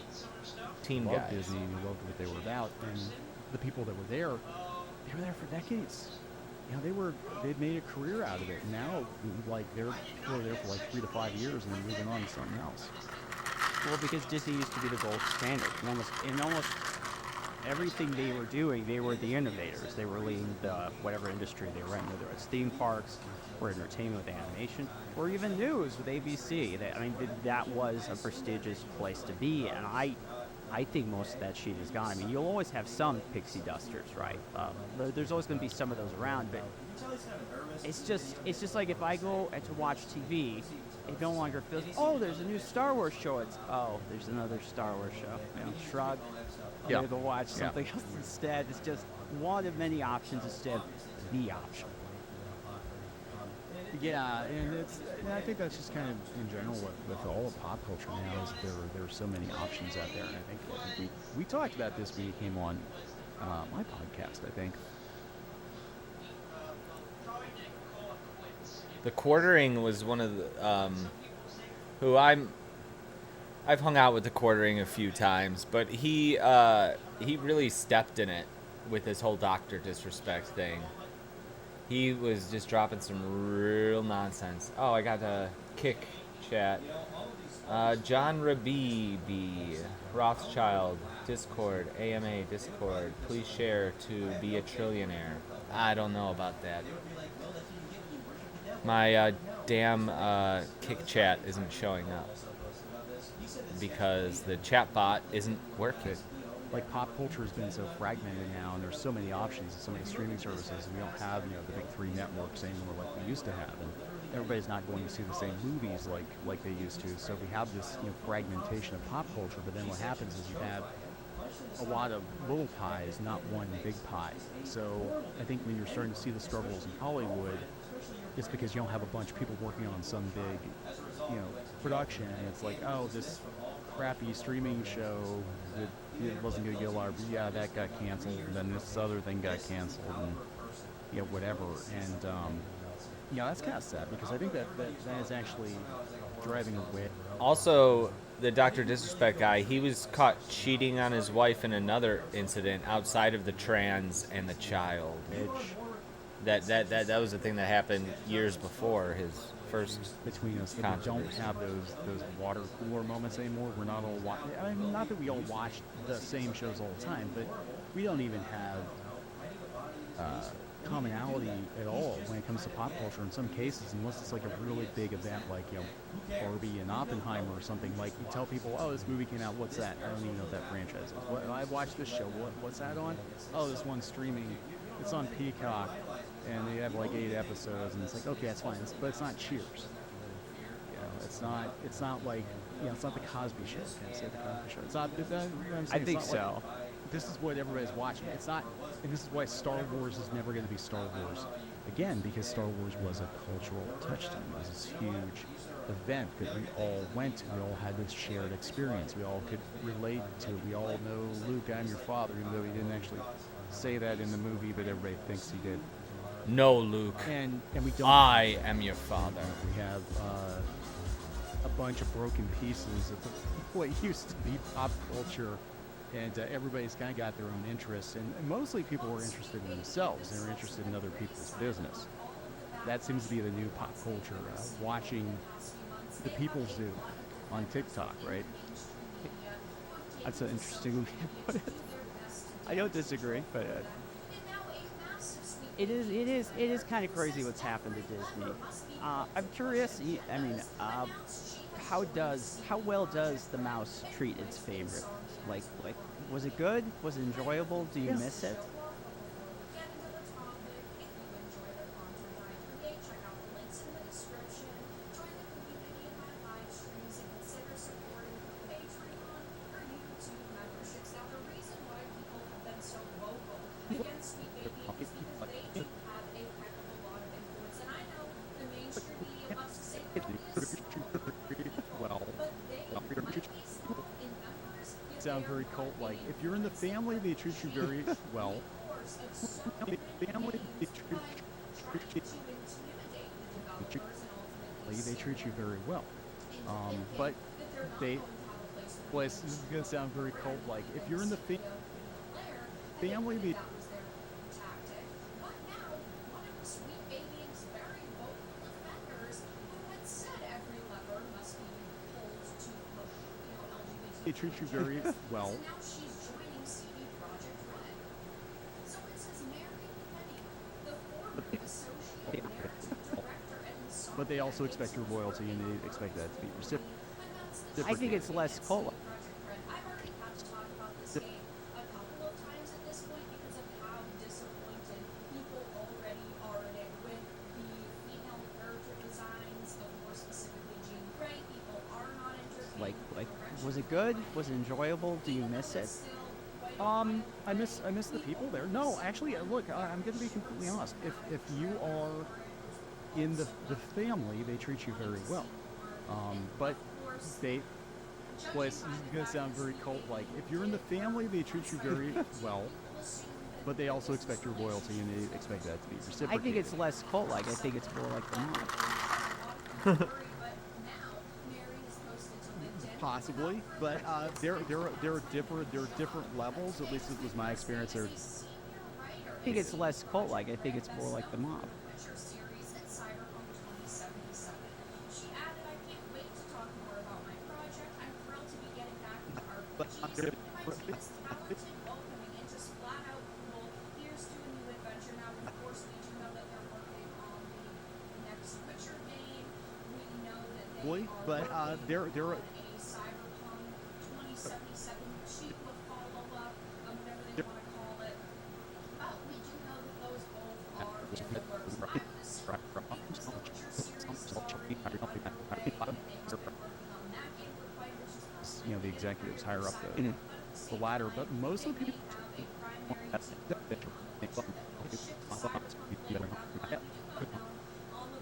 Yeah, that came out last week. Yeah. Just a few short years, she has gone from being a associate narrative director to a senior writer, which is very freaking State River. A lot of people would still want to be there, but they got pushed out.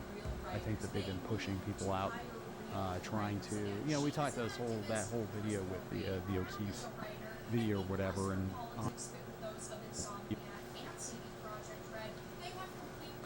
whatever.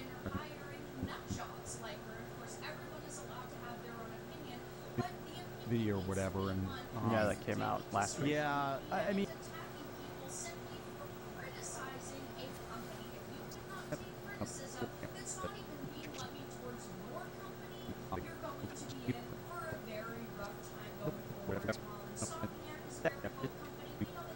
Going in because they kind of see it becoming more and more corporate. From the pedestal they were once put on. Now, I still do play their games. There is a lot of love and nostalgia there. I thought they did a really fantastic job with Phantom Liberty.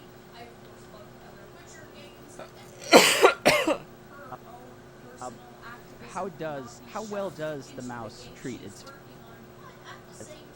I miss the people there. No, actually, look, I'm going to be completely honest. If you are in the family, they treat you very well. But they, well, this is going to sound very cult-like. If you're in the family, they treat you very well. But they also expect your loyalty, and they expect that to be I reciprocated. think it's less cult-like. I think it's more like the mob. As you can see just by the chapters, they have things like, of course, human rights Possibly, policies, but there are different levels. At least it was my experience. There are different levels. That was a blind edit.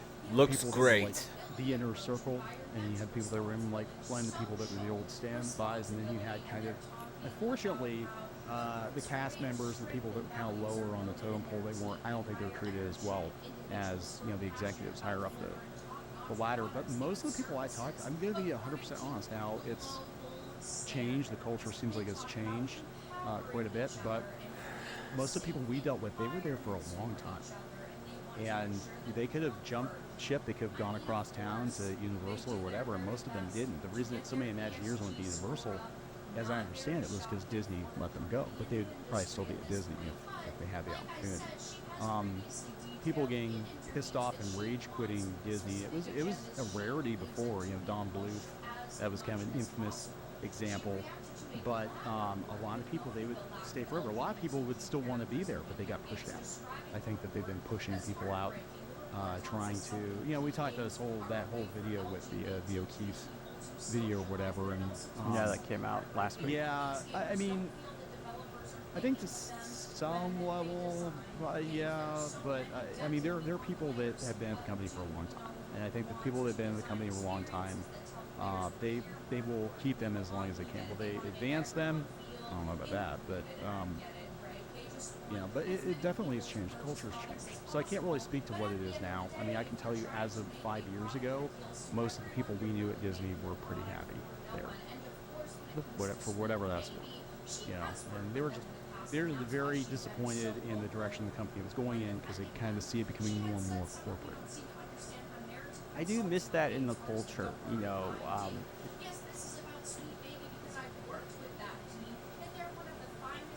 just the general attitude towards labor and work. Like with your company, they have to do something to kind of take care of you, reward you for your loyalty.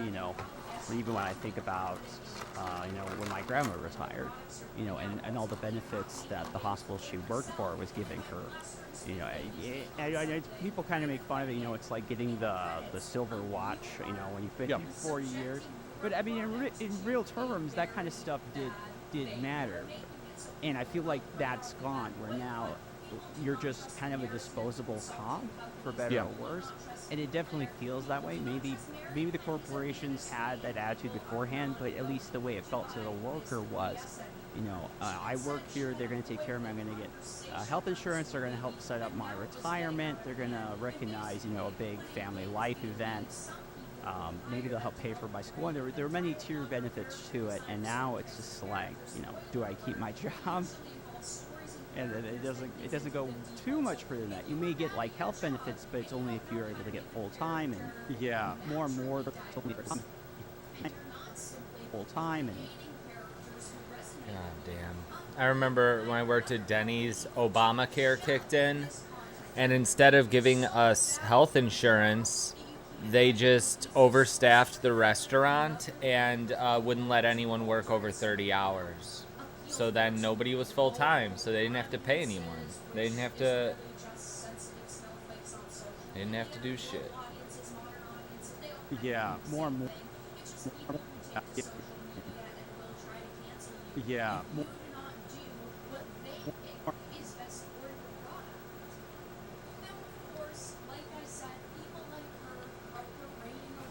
Full time, and more and more they're not hiring for full time. They're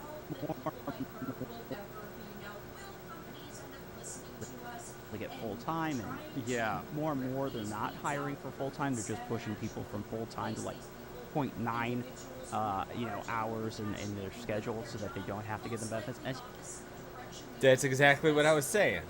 Just kind of I don't know. I miss all that. I miss that kind of attitude. Maybe this is the libertarian economic market that I so long advocated for, but I know something about it. I miss it.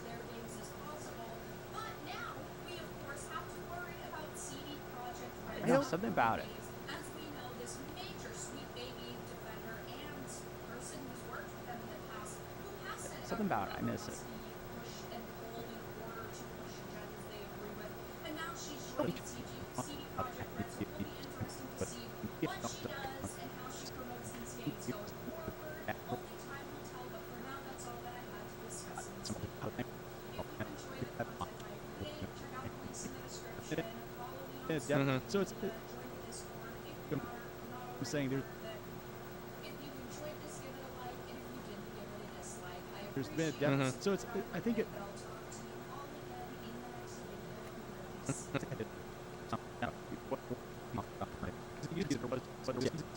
sponsored by Crackle, which means we're gonna somewhere in the middle of the video. Poor Alana Pierce. Are you still here, Xbox God? Did you see all the shrapnel Alana Pierce has caught just for trying to Enormous existential explain what an industry term known as situational disability? They don't even like for the sakes of an algorithm. And now, with so many bots online in the mix, we are basically experiencing Because it used to be that there was all the. the death of one of the greatest informational resources that we ever could have had. You know, people sometimes say, wow, we really have this tool in our pockets now that can just give us information on anything we want and we just use it to fucking argue with each other. We've now like lost the first part of that because the prevalence of bots and AI is so overblown that The content that Image published, but first I'm going to show you a snippet of video that you may have already seen if you're subscribed to my personal channel, but I took it down when I was reorganizing channel stuff. But this is about. Yep, all she wanted was a pause button for Elden Ring. Yeah, and people were like intentionally misunderstanding her or not even going into it. They're just like, I watched so many videos of people just like, oh, look at this, John Delarose, who was actually on the show on the last episode we put out. He was saying all this uninformed stuff about her. He was saying that, oh, she's just this, female DEI hire woke or whatever. And Alana Pierce has been around for like 15 years. She's been in the industry and a content creator and all this stuff. She has earned her dues, and she is a legit person in the industry. And I've been following her and watching her stuff for like 15 years. She liked a picture of me on Instagram back in like 2015, 2016. It was when I was doing Loot Crate unboxings. But that was cool. But I also, full disclosure, I think she's an absolute smoke show, total babe. But that's not clouding my judgment here. Oh, he was saying she's playing the victim, and everyone is saying, you should just watch your kids. Why aren't you watching your kids? Why are you neglecting your kids? She doesn't have any fucking kids. She was using the kids thing as an example of something that could be a situational disability. That was a very frustrating 2 days on the internet for me, because it was all over Twitter and it was all over my YouTube feed, and everyone was being fucking retarded about this. They were all like being the least charitable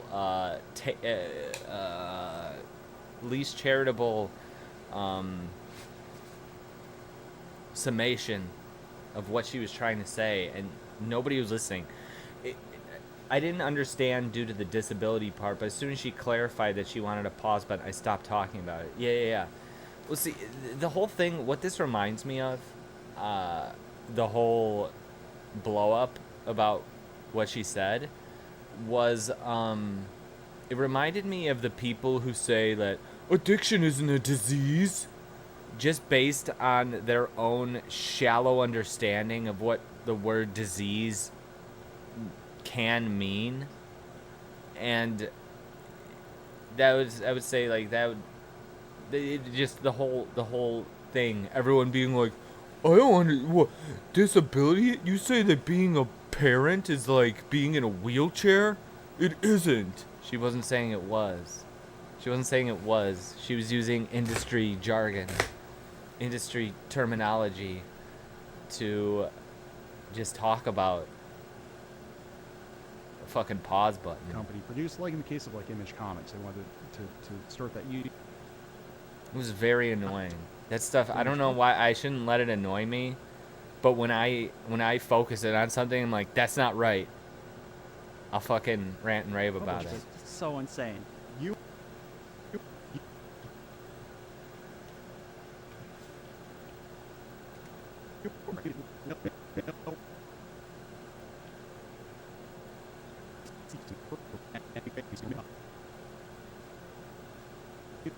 You know what you do? You start in the mail room, figuratively speaking, the email room now, I guess, and you work your way up. And I guess the mail room would be like the social media man.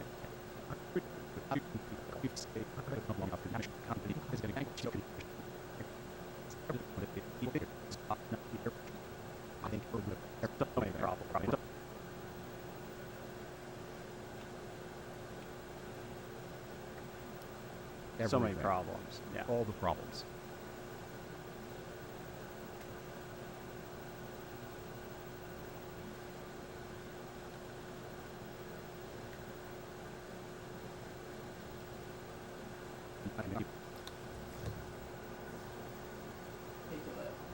Series of videos. We've got parts. There are 9 parts to this. Okay, 9 parts to this Barbie cake incident. So let's jump into We're the definitely living in a very... exactly how it starts. Inside the cake covers up our Barbie. Now watch. Ready? This happens very quickly because I'm actually going to lift this cup up like this. Okay. And when you see this motion, then he goes, I'm going to lift this up like very this. That's Walmart, gonna happen, Amazon world right now, 51 Google world, times throughout the and course of the that 15 scares me minutes that it takes because to make this bizarre what we really need is more sustainable, smaller will businesses. come out. I think all the hand stuff might be like a kink thing. Goes in here, Lori. Lifting this thing up. Ready? How do you lift it up? Straight up the motion, and as I do that, you will see where the icing is going to form a ball again. So do that, and as I lift this up, all this icing will dump out. Also, a really fun, weird part of this is this TikTok account that does this weird, like, kink lift up thing over and over and over again across thousands of videos. I had to edit so much of it out, like so much of my reaction watching it out, because for the first time ever, they are copyright claimed. If you used too much of their footage, they've actually copyright claimed the audio so that you can't react to their TikTok content, or they will get money for it. I've never seen that before. That's so fucking extra. And they basically just keep counting down, and there are 2 real human people making this content. They just keep counting down forever with these parts, and they lift up and lift it, start hallelujah, and there are 9 parts before they actually lift it. It's such bizarre garbage, and there is like a lot of this on TikTok Live, which is a platform where people are making thousands and thousands and thousands of dollars a day. And we will get into parts of this video where the fact that I need to freshen my drink, and I want to smoke weed. Net negative for the Break kind of time. content that you like. This is a massive thing that's happening on YouTube Shorts. People are starting to make AI-generated content that is making them a lot of money on YouTube Shorts, which is going to decrease the rate for everybody else. The payouts are effectively so high, and so many of these AI bots are going to be competing with each other. There's going to be just a massively oversaturated market when it comes to the kind of content that you might actually like watching on YouTube, which is going to One moment, please hold. in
time to talk about Factor, or Factor 75, which is a meal delivery service that I am pretty much obsessed with. I've been using Factor for several years at this point, and I love that.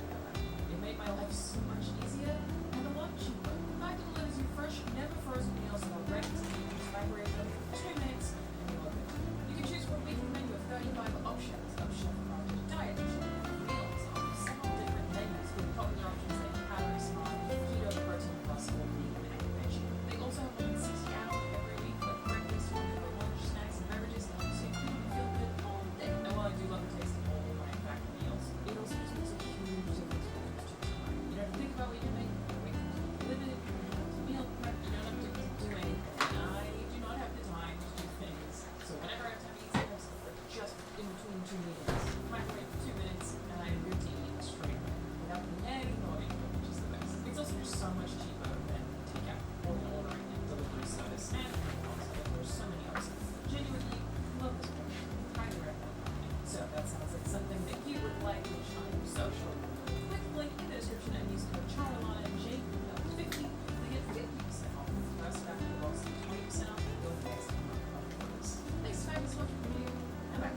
So that's basically the human version of humans making content that is no fucking better than AI content, that is just churn out garbage with round people were getting retention from, and it is mostly churn, which I also find very scary.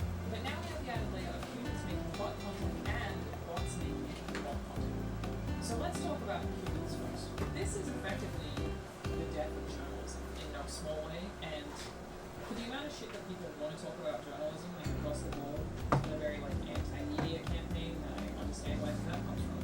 You do not, in fact, want journalists to die. The alternative is that you hear all of your information from sources like, if we're talking about video games, obviously we do a lot on this channel, like publishers. It's basically propaganda, especially in movies. Even that's a lot of mess right now. People fucking AI-generated pictures from like the war zones. Like, this is bad. It's really bad. So this is an article from a website that is about the gamers-driven video game websites starting as hell, which is a collection of different websites like Starboard, Escapist, the various two you may have heard of, a bunch of these, that has been like massively downscaled in a very scary way and using AI to do so.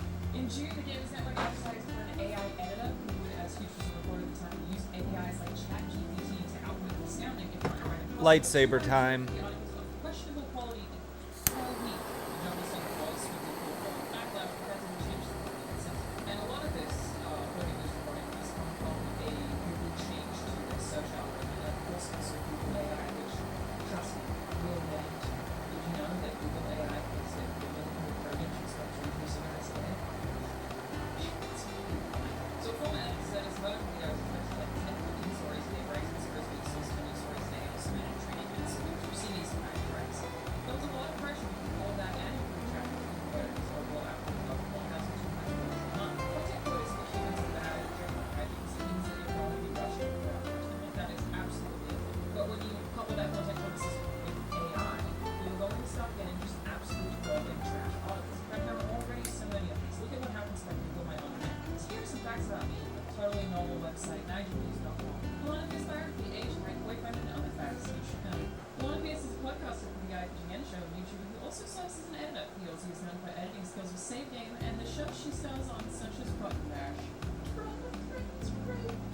In 2014, Alana Pierce really moved on in the media when she started receiving rapes and sexual threats Cheers. from teenage girls and duly passing it on to their mothers. This one's also very fun. Her boyfriend, the Aussie, is said to be a member of Bristol production team Lincoln Gibson and made San Francisco and romantically engaged for over a year. This was written in 2022, and Blaine and I broke up in like 2018. Blaine also met Alana's parents, and as we know, Ben is almost always silent commitment, so although they are not yet married, they are expected to have life parties. You sure about that? Basically, like, this stuff is just written like absolute nonsense. And basically, having a quota for news in general is kind of absurd. And I think this is the biggest point, is corporates bringing down everyone's I have a friend who listens to the He-Man theme song every time he has sex. Is that a fact, Phil Ditko? 100% the truth. The days of actually reporting are over. The acquired sensitivity will also need to be on that brand. When you're trying to compete with websites that are using AI or AI in general, and so you're just becoming an SEO content farm, meaning that basically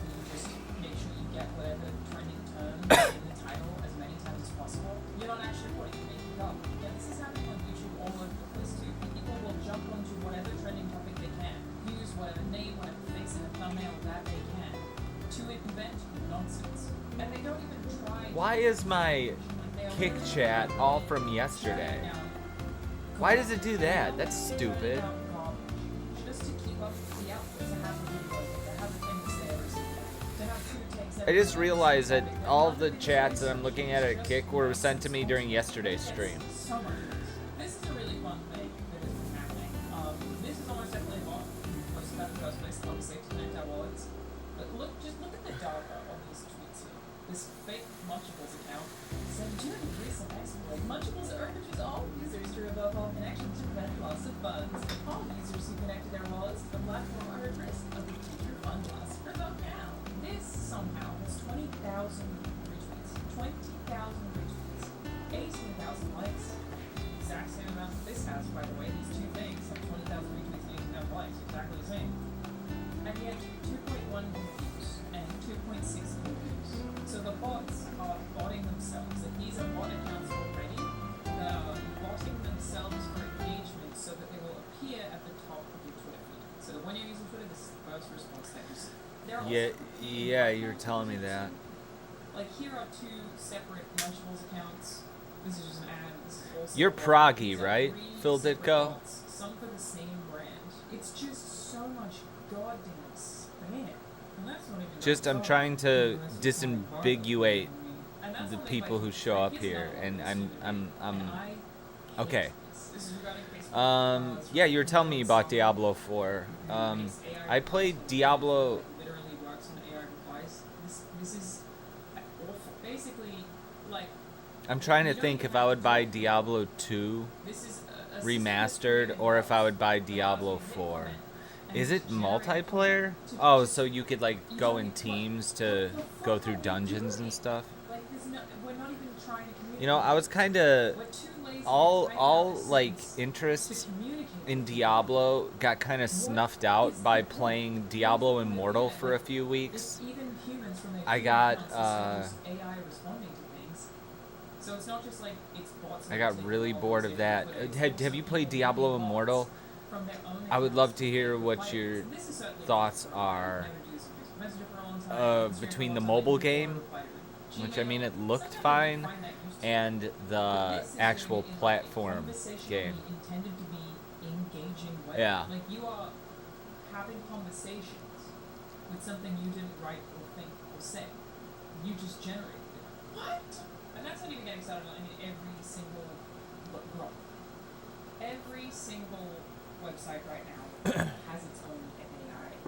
Nvidia is making so much goddamn money on the stock market right now because AI. I played one of the Diablos, I think it was Diablo 1, on my PC back in the 90s. And it was fun for a little bit, but it never really captured me. How bad some of this stuff is, okay? This is someone Googling cheese not sticking to pizza. And Google AI, which this one's so fucking nuts to me because you had the best. Nice. People would Do you like it? Is it fun? Like undeniably a product everybody loved. If somebody searched something on Edge, everyone would go, "Oh, brands work so hard." And it doesn't go too much further than that. You may get like health benefits, but it's only if you're able to get full time. And yeah, more and more they're not hiring for full time. They're just pushing people from full time to like 0.9 hours in their schedule so that they don't have to give them benefits. And it's just kind of I don't know. I miss all that. I miss that kind of attitude. Maybe this is the libertarian straight up economic market that I so long advocated for. But no, something about it. I miss it. I don't think so. I think the libertarian market would be you find the best people for the job and you keep them happy and you keep them and you don't lose them to your competitor, right? And that's what and people get on us too because I've kind of gone on benders about unions, but what I'm saying about a union is not necessarily that they are bad. I think some of them are just looking to take money. They're promising you the moon, but they can't possibly deliver it. But also to realize because of the climate that we're in right now, where people unfortunately are disposable, that you do put a big target on yourself when you say, hey, I demand more money, and there are alternatives. And also we have a lot of people that they want the perks of, having that recognition and that silver watch and all that, but that's for people that performed well for years, and we have a lot of people coming into the workforce now that just come into it with the expectation they're going to be there for years without actually putting the time in or learning and they come in and they want to change everything and they want to work 2 hours a week and they want. But I'm saying there's been so it's I think there definitely is Yeah, maybe that's what made me not get super into it. Plus, there's a lot of walking around. A lot of walking around, a lot of collecting things, which I'm playing the First Descendant right now, and that's just killing things and picking things up, and then your inventory is full, and then you have to go and put stuff in different places because you have no more room. I don't like that in video games. Break down both sides. I think both in the quality of the company and the quality of the... Like, if I were to review the First Descendant, though, I couldn't complain about that, though, because people are just like, well, don't play that type of game, because that comes part of that genre. But I just... The worker, I think the expectations on both sides are different than they used to be. Does that make sense? Because it used to be that there was almost like an implied contract before, where if you did a good job for me, I kept you as long as I could keep you, and I'd take care of you because I know you're doing a good job for me, and you're helping my family eat. So I will help your family eat, and we don't work because we want to. We work because we have to. We're all in this together, so let's make it as bearable as possible. And that was kind of understood, I think, from a lot of companies. That's the way Disney used to be. It was like you were expected to, they'd be loyal to you if you were loyal to them. And a lot of companies I've worked for in the past, they were that way too. But then you saw this corporate mindset set in where it was basically every quarter we got to show profit. How do we show profit? Well, we get cheaper employees. We start cutting benefits. So we saw more and more of that. Do I think it's going to get any better? No. But I think there's just this really unrealistic expectation on both sides of it, that we have a lot of young workers that think they're going to be there forever and should get paid top dollar for doing the minimal amount of work and should be able to dictate, what the company produced, like in the case of like Image Comics. I have a friend who's wanting me to play the First Descendant, but they haven't messaged me, asking me to play it since it came out. Try it, dude. It's fun. You have your fucking grappling hook, you're shooting, you're flying around, you're powering up, you're killing monsters and stuff. Probably aliens. I haven't been paying attention to the lore, and I've played it probably like 16 hours or something. I also bought a Steam. Not sure if it's cross-platform. Bought it on Steam. Called Chained Together. It's a game where you're a prisoner trying to escape hell. Yeah, I've seen. You're gonna get. That game is like designed like just to like make streamers angry. I've seen what it is. I've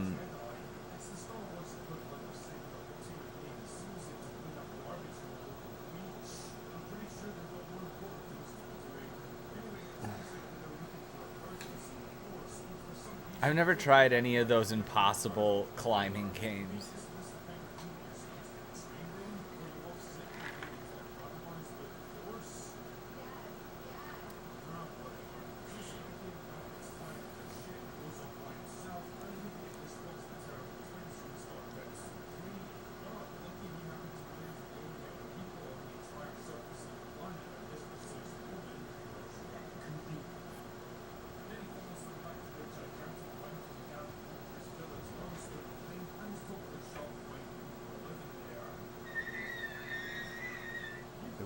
to start that union because they wanted to dictate the content that Image published. But So insane. you earn that right. You know what you do. You start in the mail room. Oh yeah. Figuratively speaking, the email room now, I guess. And you I work tried to your way play the last Soul Calibur. I think I was able to download it for free through my PlayStation Pass. And I didn't understand how to fight right away and gave up. I guess the mailroom would be like the social media manager. You work your way Tried to up, play it like one time. and when you become the editor, then you get to make the call. But you have to stay with the company long enough to do that. And you have to make sure the company isn't going to go bankrupt. And to which you can do your part so the company doesn't go bankrupt. So you have the opportunity to be working at this company in 15, 20 years when you're I ready. think I got for the that last position. one. And you just don't see that mindset. And I really think in a lot of ways we need to go back to that. And I think what we need to. I mean, really, I think. Look, this is my personal. I think everybody's enemy is these mega corporations. I think they're at the root of everything. So many problems. Yeah. All the problems. And you know, I'm not anti-capitalist by any stretch of the imagination, but it's not even a fair fight, you know, anymore. It's they come in, they gobble up everything, and it's all about more and more and more profits. And now we're seeing, you know, kind of the end result of that, which is, well, when people, you cut back on people as much as you can until you get to a place where people don't even want to work for you anymore. You've chased off all the qualified candidates. That's okay. We'll just replace them with robots. You know, that's where we're going to go next. Your competitor, oh, they have something that, okay, gobble them up and then get rid of those people, and then gobble this company up and get rid of those people. And you know, we're definitely living in a very Walmart, Amazon world right now, Google world, and that scares me, because what we really need is more. Now, Google will. Oh shit, way too far. Okay, we'll just replace them with robots. 12:54.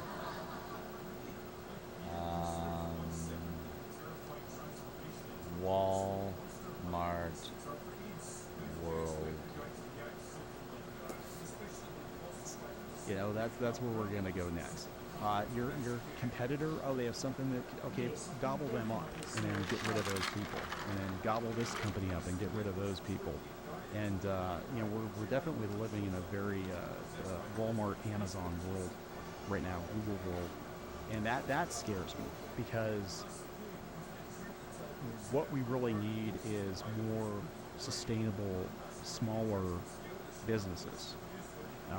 And I think a lot of people, and this is one of the biggest problems I think I've seen with entertainment, is everybody wants to rush to this, you know, become this big corporation. The more stuff I have, the more tchotchkes I collect, the more you know, IP I buy. And we're seeing it with Hasbro and with Disney and all these companies buying up all these properties that they don't fundamentally understand. What I would like to see happen is we have a number of smaller businesses that are sustainable. You know, they're sustainable. They don't have to be making record profits because they're not answering to the board. They're still family owned, or they're still, you know, private companies. And I That think, does sound you know, annoying, again, that Street Fighter corporate 6 mindset is character what's creator, from how destroying you've everything. explained it. I would hate Right that. I agree completely. Motherfucker, I just found out that there is a MK3 skin for Melina in MK11, and you can't just buy it. You have to check in every day to see what's in the premium store, which is like 20 items a day.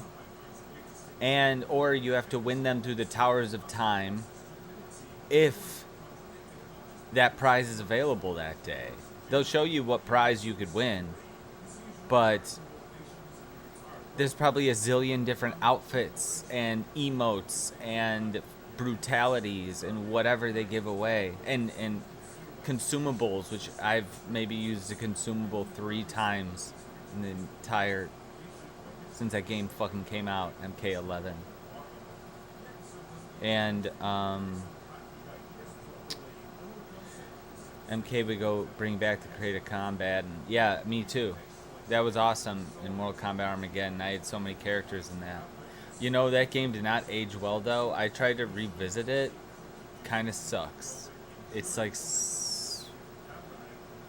they really did improve it a great deal by MK9.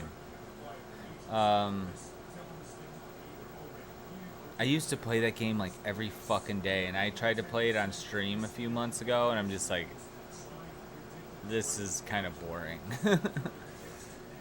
I didn't finish saying something. Oh, the Melina skin. I don't think you can get it in the fucking graveyard or whatever. The crypt. And you have to wait for it to just come around. Let me give you fucking money, Warner Brothers. What the fuck is this bullshit? Yeah, it was... part of it is my converter to get it on through the computer makes it look very dark, so it was hard to see, but it kind of looks like shit.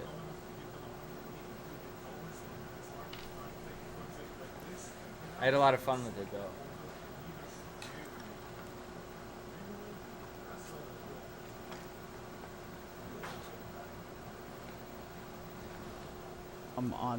On both those terms, I think Ed Zytron is an interesting writer. He's made his point that something's happened in Little self-deprecating humor. I remember very, very, very bad. our economy and the culture that capital has fundamentally become disconnected from value, and so everyone is constantly, especially in the business sector, is constantly Delivered by FedEx. and so we're what is up with this house? But the acoustics are fucking insane. Like, I literally can't hear the doorknob. I agree completely on both those terms. I think Ed Zytron, who's an interesting writer, he's made his point that something's happened in our economy and the culture that capital has fundamentally become disconnected from value, and so everyone is constantly, especially in the business sector, is constantly going for that quick high. Money must go up. I'm starting to lose concentration. He's made this point. How long that have I been happened on? in our economy and the culture 2.5 that hours. capital has fundamentally become disconnected from value, and so everyone is constantly, especially in the business sector, is constantly going for that quick high. Money must go up. And you can see figures that kind of reflect this, like the amount of time that people hold on to any individual stock is smaller today. It's a shorter time today than it's ever been. Where it used to be they'd hold on to it for a few years, now it's 6 months to a year, and the whole mindset is different, because you can see something like talking about so destructive. As a tabletop guy, you are working actually on designing your own tabletop system right now. Yes. Did you read, of course, about what happened to Dice Breakers, which was one of, if not one of the more reliable Yeah, that tabletop sucks, RPG Phil. news sites? That's what I'm talking about. They got bought up by It's like IGN. you have all these predatory monetary offers, and then you're gonna make me fucking jump through hoops to get the fucking costume I want. Just let me fucking buy it. It's not available. You can't buy it in any way.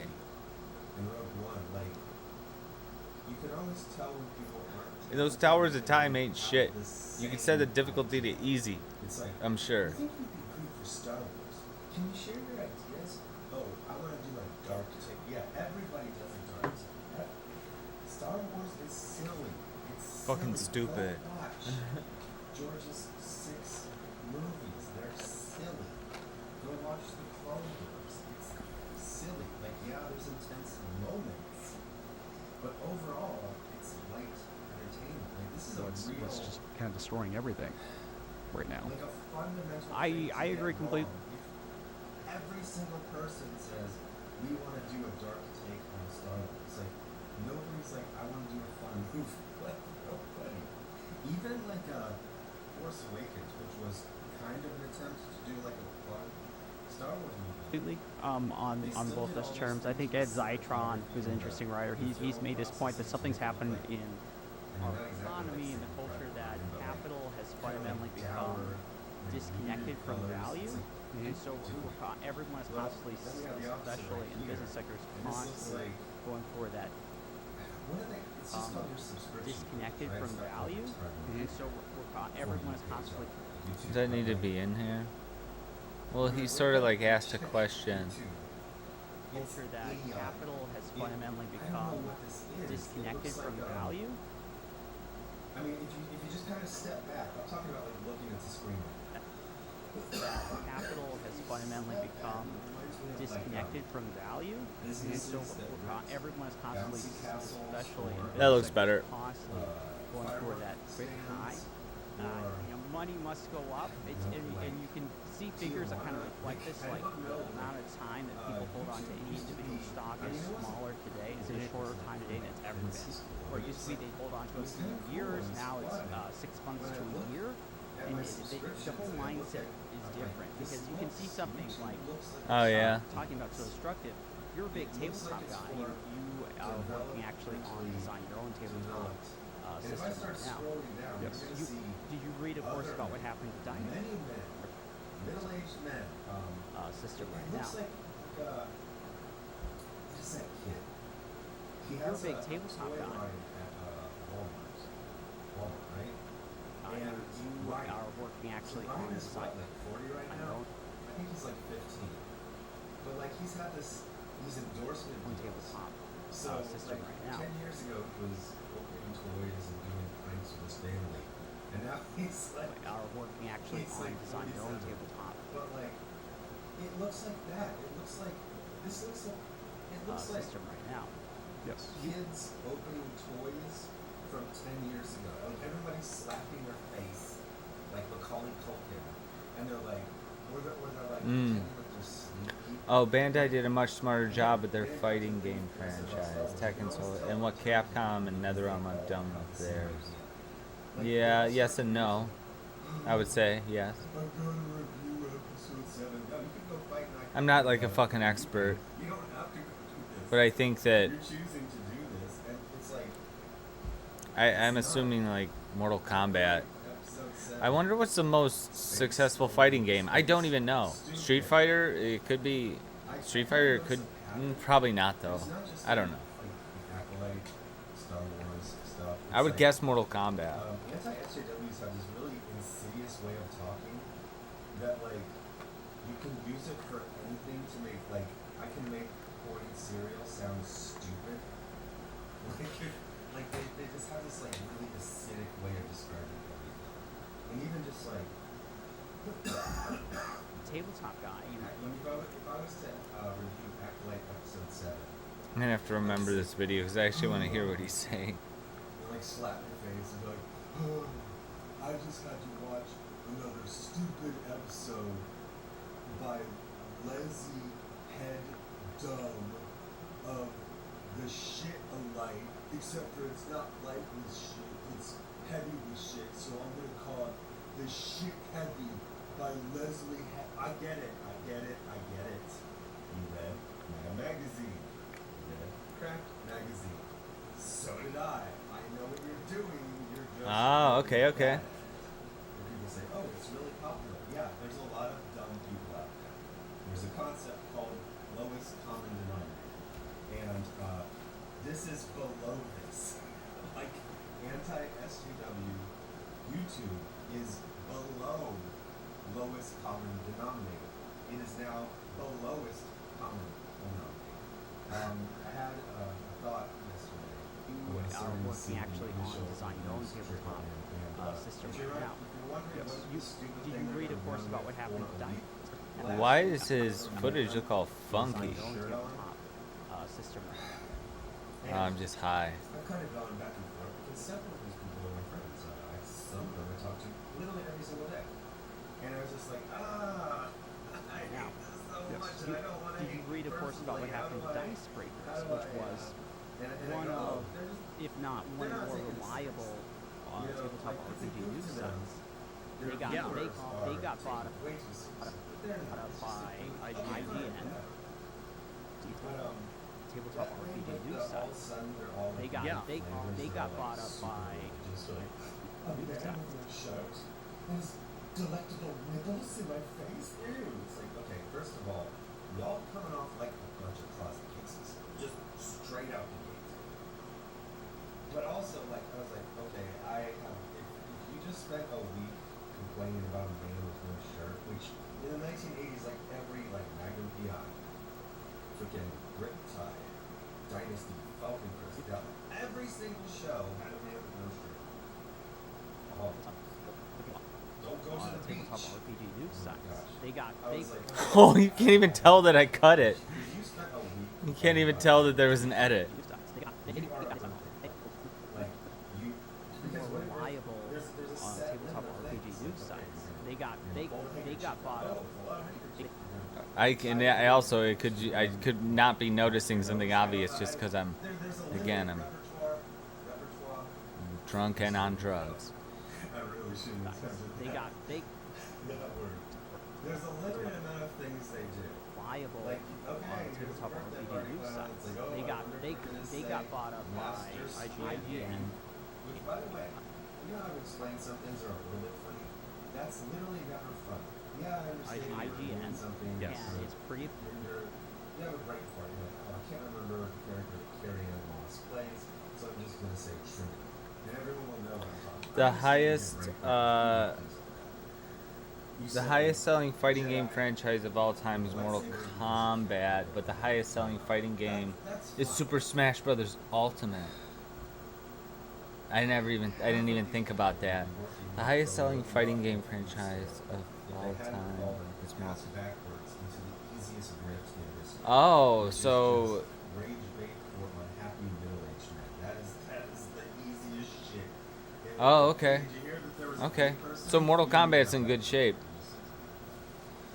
It's like the You know, you think that he's like, so Trump was giving a speech today, and he's like, it would work like the movies. Like a kids movie will always make more money than an R-rated movie. that shit Um, cancel people. It's in almost all cases. Besides like maybe like Passion of the Christ They or would something. literally say, like, But with no shame in the game, they would say, who are we canceling today? That's it. Who are we canceling today? I think that's a little And they would just say this. in Mortal Kombat's favor that they maybe have been beat out in one category by one Super Smash Brothers game, but they're still the biggest franchise. SJWs are 1,000 times less. 80 million. Yes, Smash Brothers Ultimate sold 34 million. There's a huge Oh, wow. Oh, okay. Yeah.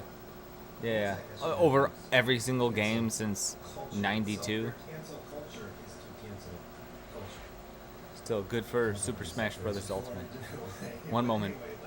Please hold. The way they talk about movies and just all kind of art and creation is they just want to break everything. Like everything must be broken from this idiotic theory that a better Hollywood, a better everyone is exactly what is stupid. They'll self-deprecate. I'm in the very, very, very bad. First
Bum, bum, bum, bum. What's up, Tempo Motions in the Twitch chat? What the fuck? Sorry. It doesn't seem like it's a Star Wars show, which is devastating. This is a show. It's a Star Wars I show. joined and got an ad straight away. I'm out. I just throw out some things. It's a good show. But the thing is, Bummer. so is Andor. Always, somebody's gotta come and show up You can always tell when people right when I have to take a small. I have to step away for a very small amount of time. I've been on for like 3 hours. I have to be able to get up and get drinks sometimes. Star Wars is silly. It's silly. Go watch George's 6 movies. They're silly. Go watch the Clone Wars. It's silly. Like, yeah, there's intense moments, but overall, it's light entertainment. Like, this is a real, like a fundamental thing to get wrong. If every single person says, we want to do a dark take on Star Wars, like, nobody's like, I want to do a fun movie. But nobody. Even like Force Awakens, which was kind of an attempt to do like a fun Star Wars movie, they still did all those things with the cinematography and the film process. I'm following you, Tempo Motions. Not exactly like Saving Private Ryan, but like kind of like dour and muted colors. It's like, do it. 3 messages. Then we have the opposite right here. Oh This no, is those like, aren't messages, it's just chat. what are they? It's just called your subscription page, right? It's not like your time He's gone. For you page on YouTube. It's But, over.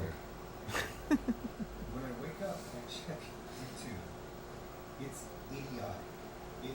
I don't know what this is. It looks like Parent that I mean, if you just kind of step back, I'm talking about like looking at the screen. Do I control the fucking ads on this? by IGN, Like, and it's pretty apparent that IGN businesses that rent bought them up bouncy so castles they could get rid or of them. firework RPG loot stands sites. They got or they got bought up by IGN, and it's pretty apparent that IGN bought them up so they could get rid of them. Yeah, I could get rid of them. but it was like I could it was kind of cool and it's fun. And Yeah, I could- when I look at my subscriptions and I look at, I'm like, this looks, YouTube looks like it's Yeah, I just could- nuts. It looks Yeah, I like it's could- for developmentally developed. And if I start scrolling down, we're gonna see other men, many men, middle-aged men. It looks like what is that kid? He has a toy line at Walmart, right? And Ryan.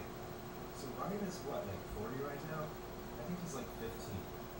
So they could get he's rid had of this, these I could, endorsement deals. and that's So what's going like on. 10 years ago he was opening toys and doing pranks I for could, his family. and that's And I now thought he said he's like- yikes. He's like 47. But like, Fuck me. it looks like that. Everything It I looks just like- did was wrong. It looks like kids opening toys from 10 years ago. Like everybody's slapping their face. so they could get rid Like of them. Macaulay Culkin. And they're like, or they're like pretending like they're sneaky. Like, again, getting back to the thing that I said about Star Wars, you can always tell untalented people because they all have the same idea. Like, they all start the videos of, oh, I'm gonna review episode 7. No, you can go fight in the freaking Ukraine. You don't have to go do this. You're choosing to do this, and it's like, it's not. Acolyte episode 7. Space, space, stupid.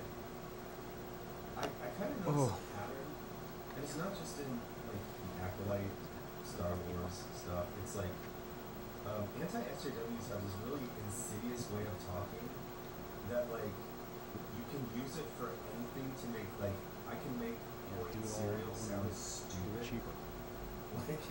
Like they just have this like really acidic way of describing everything, and even just like. If I was to review Acolyte One episode of, 7, if not one of the more reliable tabletop RPG news Like sites. slap my They face, got but- they got bought up by IGN, and Yes. it's pretty apparent that IGN bought them up so they could get rid of them. Yes. And that's what's going on. Basically, they come in like invaders, raiders, and corporators, and they come in and they buy up the competition, and they gut them, and they keep what they want if they want anything, and then they start the carcass. But what we have now is we have a landscape for carcasses, rotting carcasses of businesses and websites and media outlets. I don't think it's going to get better anytime soon. I think because now the ad money is running out. This is Google. Well, Google is like the biggest index predator out there, right? I mean, they basically run the internet. We gave them the denominator. It is now the lowest. 1:16. 1 hour 16 minutes. If you're wondering what the stupid thing they're going to run with for a week, last week there was no shirt on, and I've kind of gone back and forth because several of these people are my friends. Google has the power. Every single day, and I was just like, I hate this so much, and I don't want to hate you personally. They got bought up by IGN, and it's pretty apparent that IGN bought them up so they could get rid of them. Yes. And that's what's going on. Basically, they come in like invaders, raiders, and corporators, and they come in and they buy up the competition, and they gut them, so they keep what they want if they want anything, and then they start the carcass. And what we have now is we have and that's what's going on. Basically, they come in like invaders, raiders, and corporators, and they come in and they buy up the competition, and they gut them, and they keep what they want if they want anything, and then they destroy the carcass. And what we have now is we have a landscape of carcasses, rotting carcasses of businesses and websites and media outlets. I don't think it's going to get better anytime soon. I think because now the ad money is running out because of Google. Well, Google is like the biggest apex predator out there. I mean, they basically run the internet, and we gave them the power. We had lots of other alternatives to Google back in the day when I first started looking online. We had probably 10 viable search engines, and they all got gone. And we gave all the power to Google, we gave all the power to Microsoft. And this is what happens. Now they're just going to decide who gets to live and who gets to die. And as far as the news is concerned, why have a middleman? Why do we need those pesky journalists? We can just generate news on the fly. And the same thing happened with Walmart. Why do we need a local pharmacist? Why do we need a Harvard? Why do we need a grocery store? Just come in and do it all under one roof. Do it cheaper. I understand you get brain parties. You do things. It's horrible. It really is horrible. It's just so much destruction. So much. That's fine. So much destruction. It does. It wears on you. We gave them the benefit. If they hadn't fallen ass backwards into the easiest grips in history, which is just rage bait for unhappy middle-aged men. That is the easiest shit in the world. Hey, did you hear that there was a gay person? You don't even have to have a person. It's like the comedian where he's like, so Trump was giving a speech today, and his like audience just starts laughing. But we have the the back is that SJWs cancel people. If you remember at the height, like reset, like something we have a major upheaval, they would right? literally We say, have it back to like, having small. with no shame in the game, they would say, who are we canceling today? That's it. Who are we canceling? I believe the guy who plays Homer, he's gay. And they would just say this. It was just a game of power over our lives. So SJWs, they cancel people. They cancel lives. The anti-SJWs, even though I'm very into it, SJWs are 1,000 times worse. SJWs literally try to get rid of themselves. The anti-SJWs are just fun. There's a huge difference. But SJWs, they cancel people. Anti-SJWs cancel culture itself. Their cancel culture is to cancel culture. I think I've used that phrase before in a different way.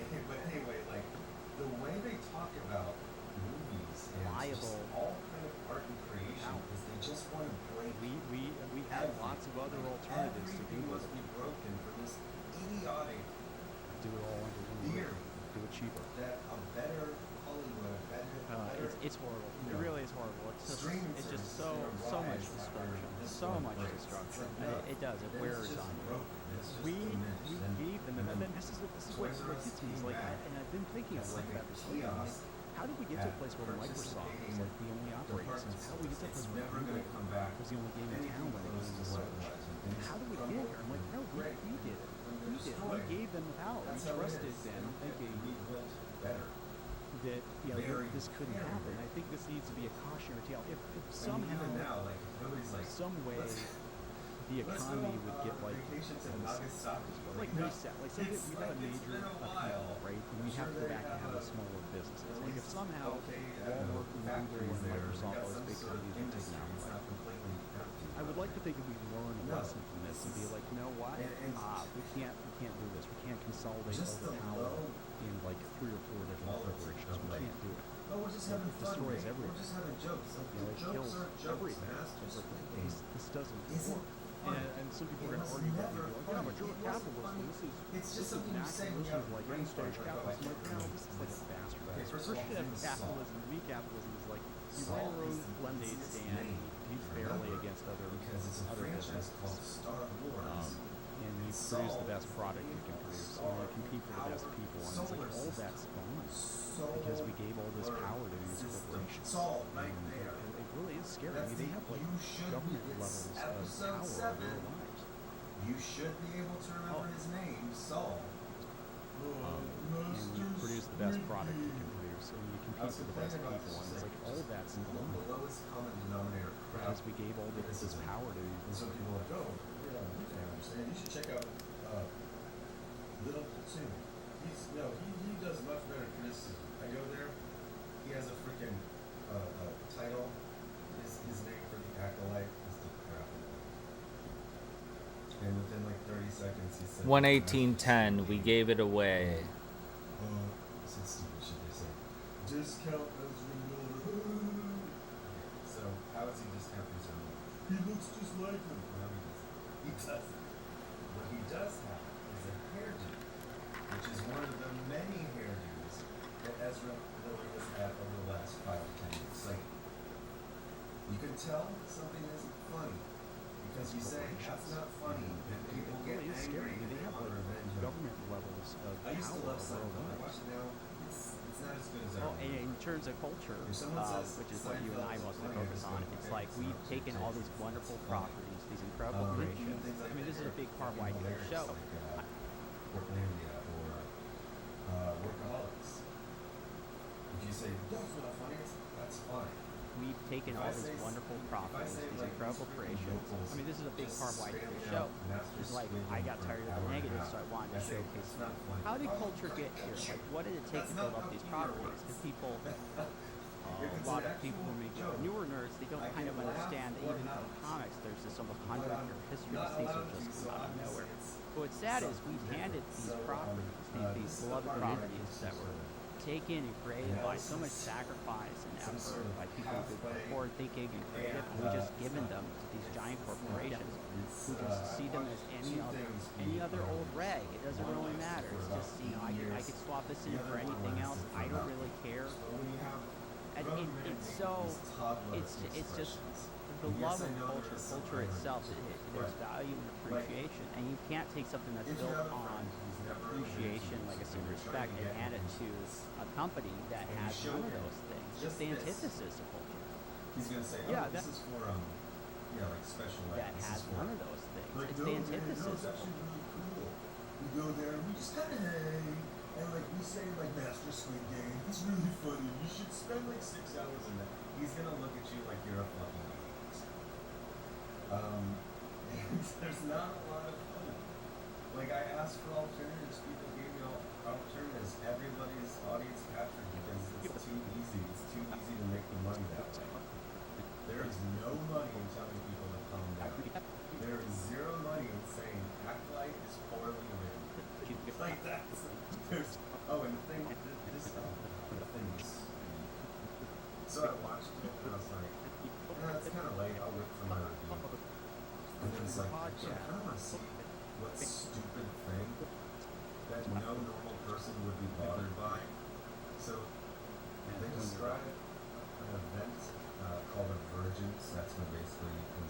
exceptional happens. And multiple, and I'm guessing by close of business today, all of the audience capturing YouTube channels will be making the exact same point because that's what they do every single week. And this is the hilarious loading dock humor they've got for you. Virgins sounds like virgins. That's it. You're gonna get about 30 to 40 hours of content off of that hilarious joke. That it's me slapping my knee at that joke. I'm just a little confused because last week you were always evangelical Christians shocked and stunned that a man had no shirt, and now you can make like a small joke. First for your podcast. Virgins, What do you say? in In a heartbeat. In a heartbeat. That calls for 50 items. What do you say? In a heartbeat. What can I do except for I've said this before, actual Dollars for your podcast. I legitimately has value. I see it very, What do you say? very rare. Just some guy was talking about, he said he purposefully avoids all other reviews before he makes his I'll give review. you $4 billion for your podcast. What do you say? In a heartbeat. In a heartbeat. And slapping their faces and acting like that kid Ryan who's 58 years old right now. He has a spaceship in his traveling at relativistic speeds and he's coming back. Actually no, that would be the opposite, right? You don't have to avoid these videos because they're not criticisms. Stupid is not a criticism from a man. That's just me being dumb. $1 billion I get the podcast. What do you say? In a heartbeat. Like last week there was a lot of yawning and thumbnails. Just fucking. That didn't need to go away. You can't explain this to your neighbor and make it look like you are anything but an idiot. Like, come on, seriously. $1 billion for your podcast. Like I said, What do you say? In a heartbeat. In a heartbeat. Whatever you call this, the anti-SJW I'll give you $4 YouTube. billion for your podcast. Didn't even What do you make say? it. In a heartbeat. In a heartbeat. Waste. What do you say? In a heartbeat. Blue collar thinking they're funny. Thinking What do you that say? they're In a Go heartbeat. watch those freaking 2-hour, freaking little platoon. So Mike Stacklasa would do a 2-hour review of a 2-hour movie. That was considered I'll give you crazy. $4 billion Little for Platoon your did a freaking podcast. hour and a What do you half. say? In a heartbeat. In a heartbeat. It's not. It's not. Master Squid In a heartbeat. Cause that guy was on Squid Game. Oh, here comes another truck. Go get the dolly. I worked in a lot of factories. I know some really low level blue collar humor, and this is it. It is just fucking shit. It's absolute shit.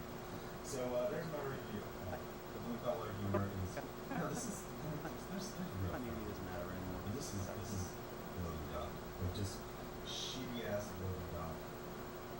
I worked the loading dock at Dell for I don't know, a couple of years, 2 or 3 years before I enlisted in the Marines. So I know that loading dock humor. That's what you're getting. You're getting shitty ass loading dock humor. Virgin sounds like virgin. Fucking stupid.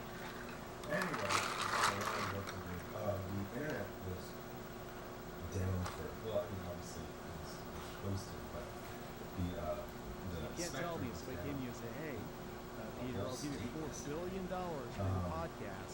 What do you say?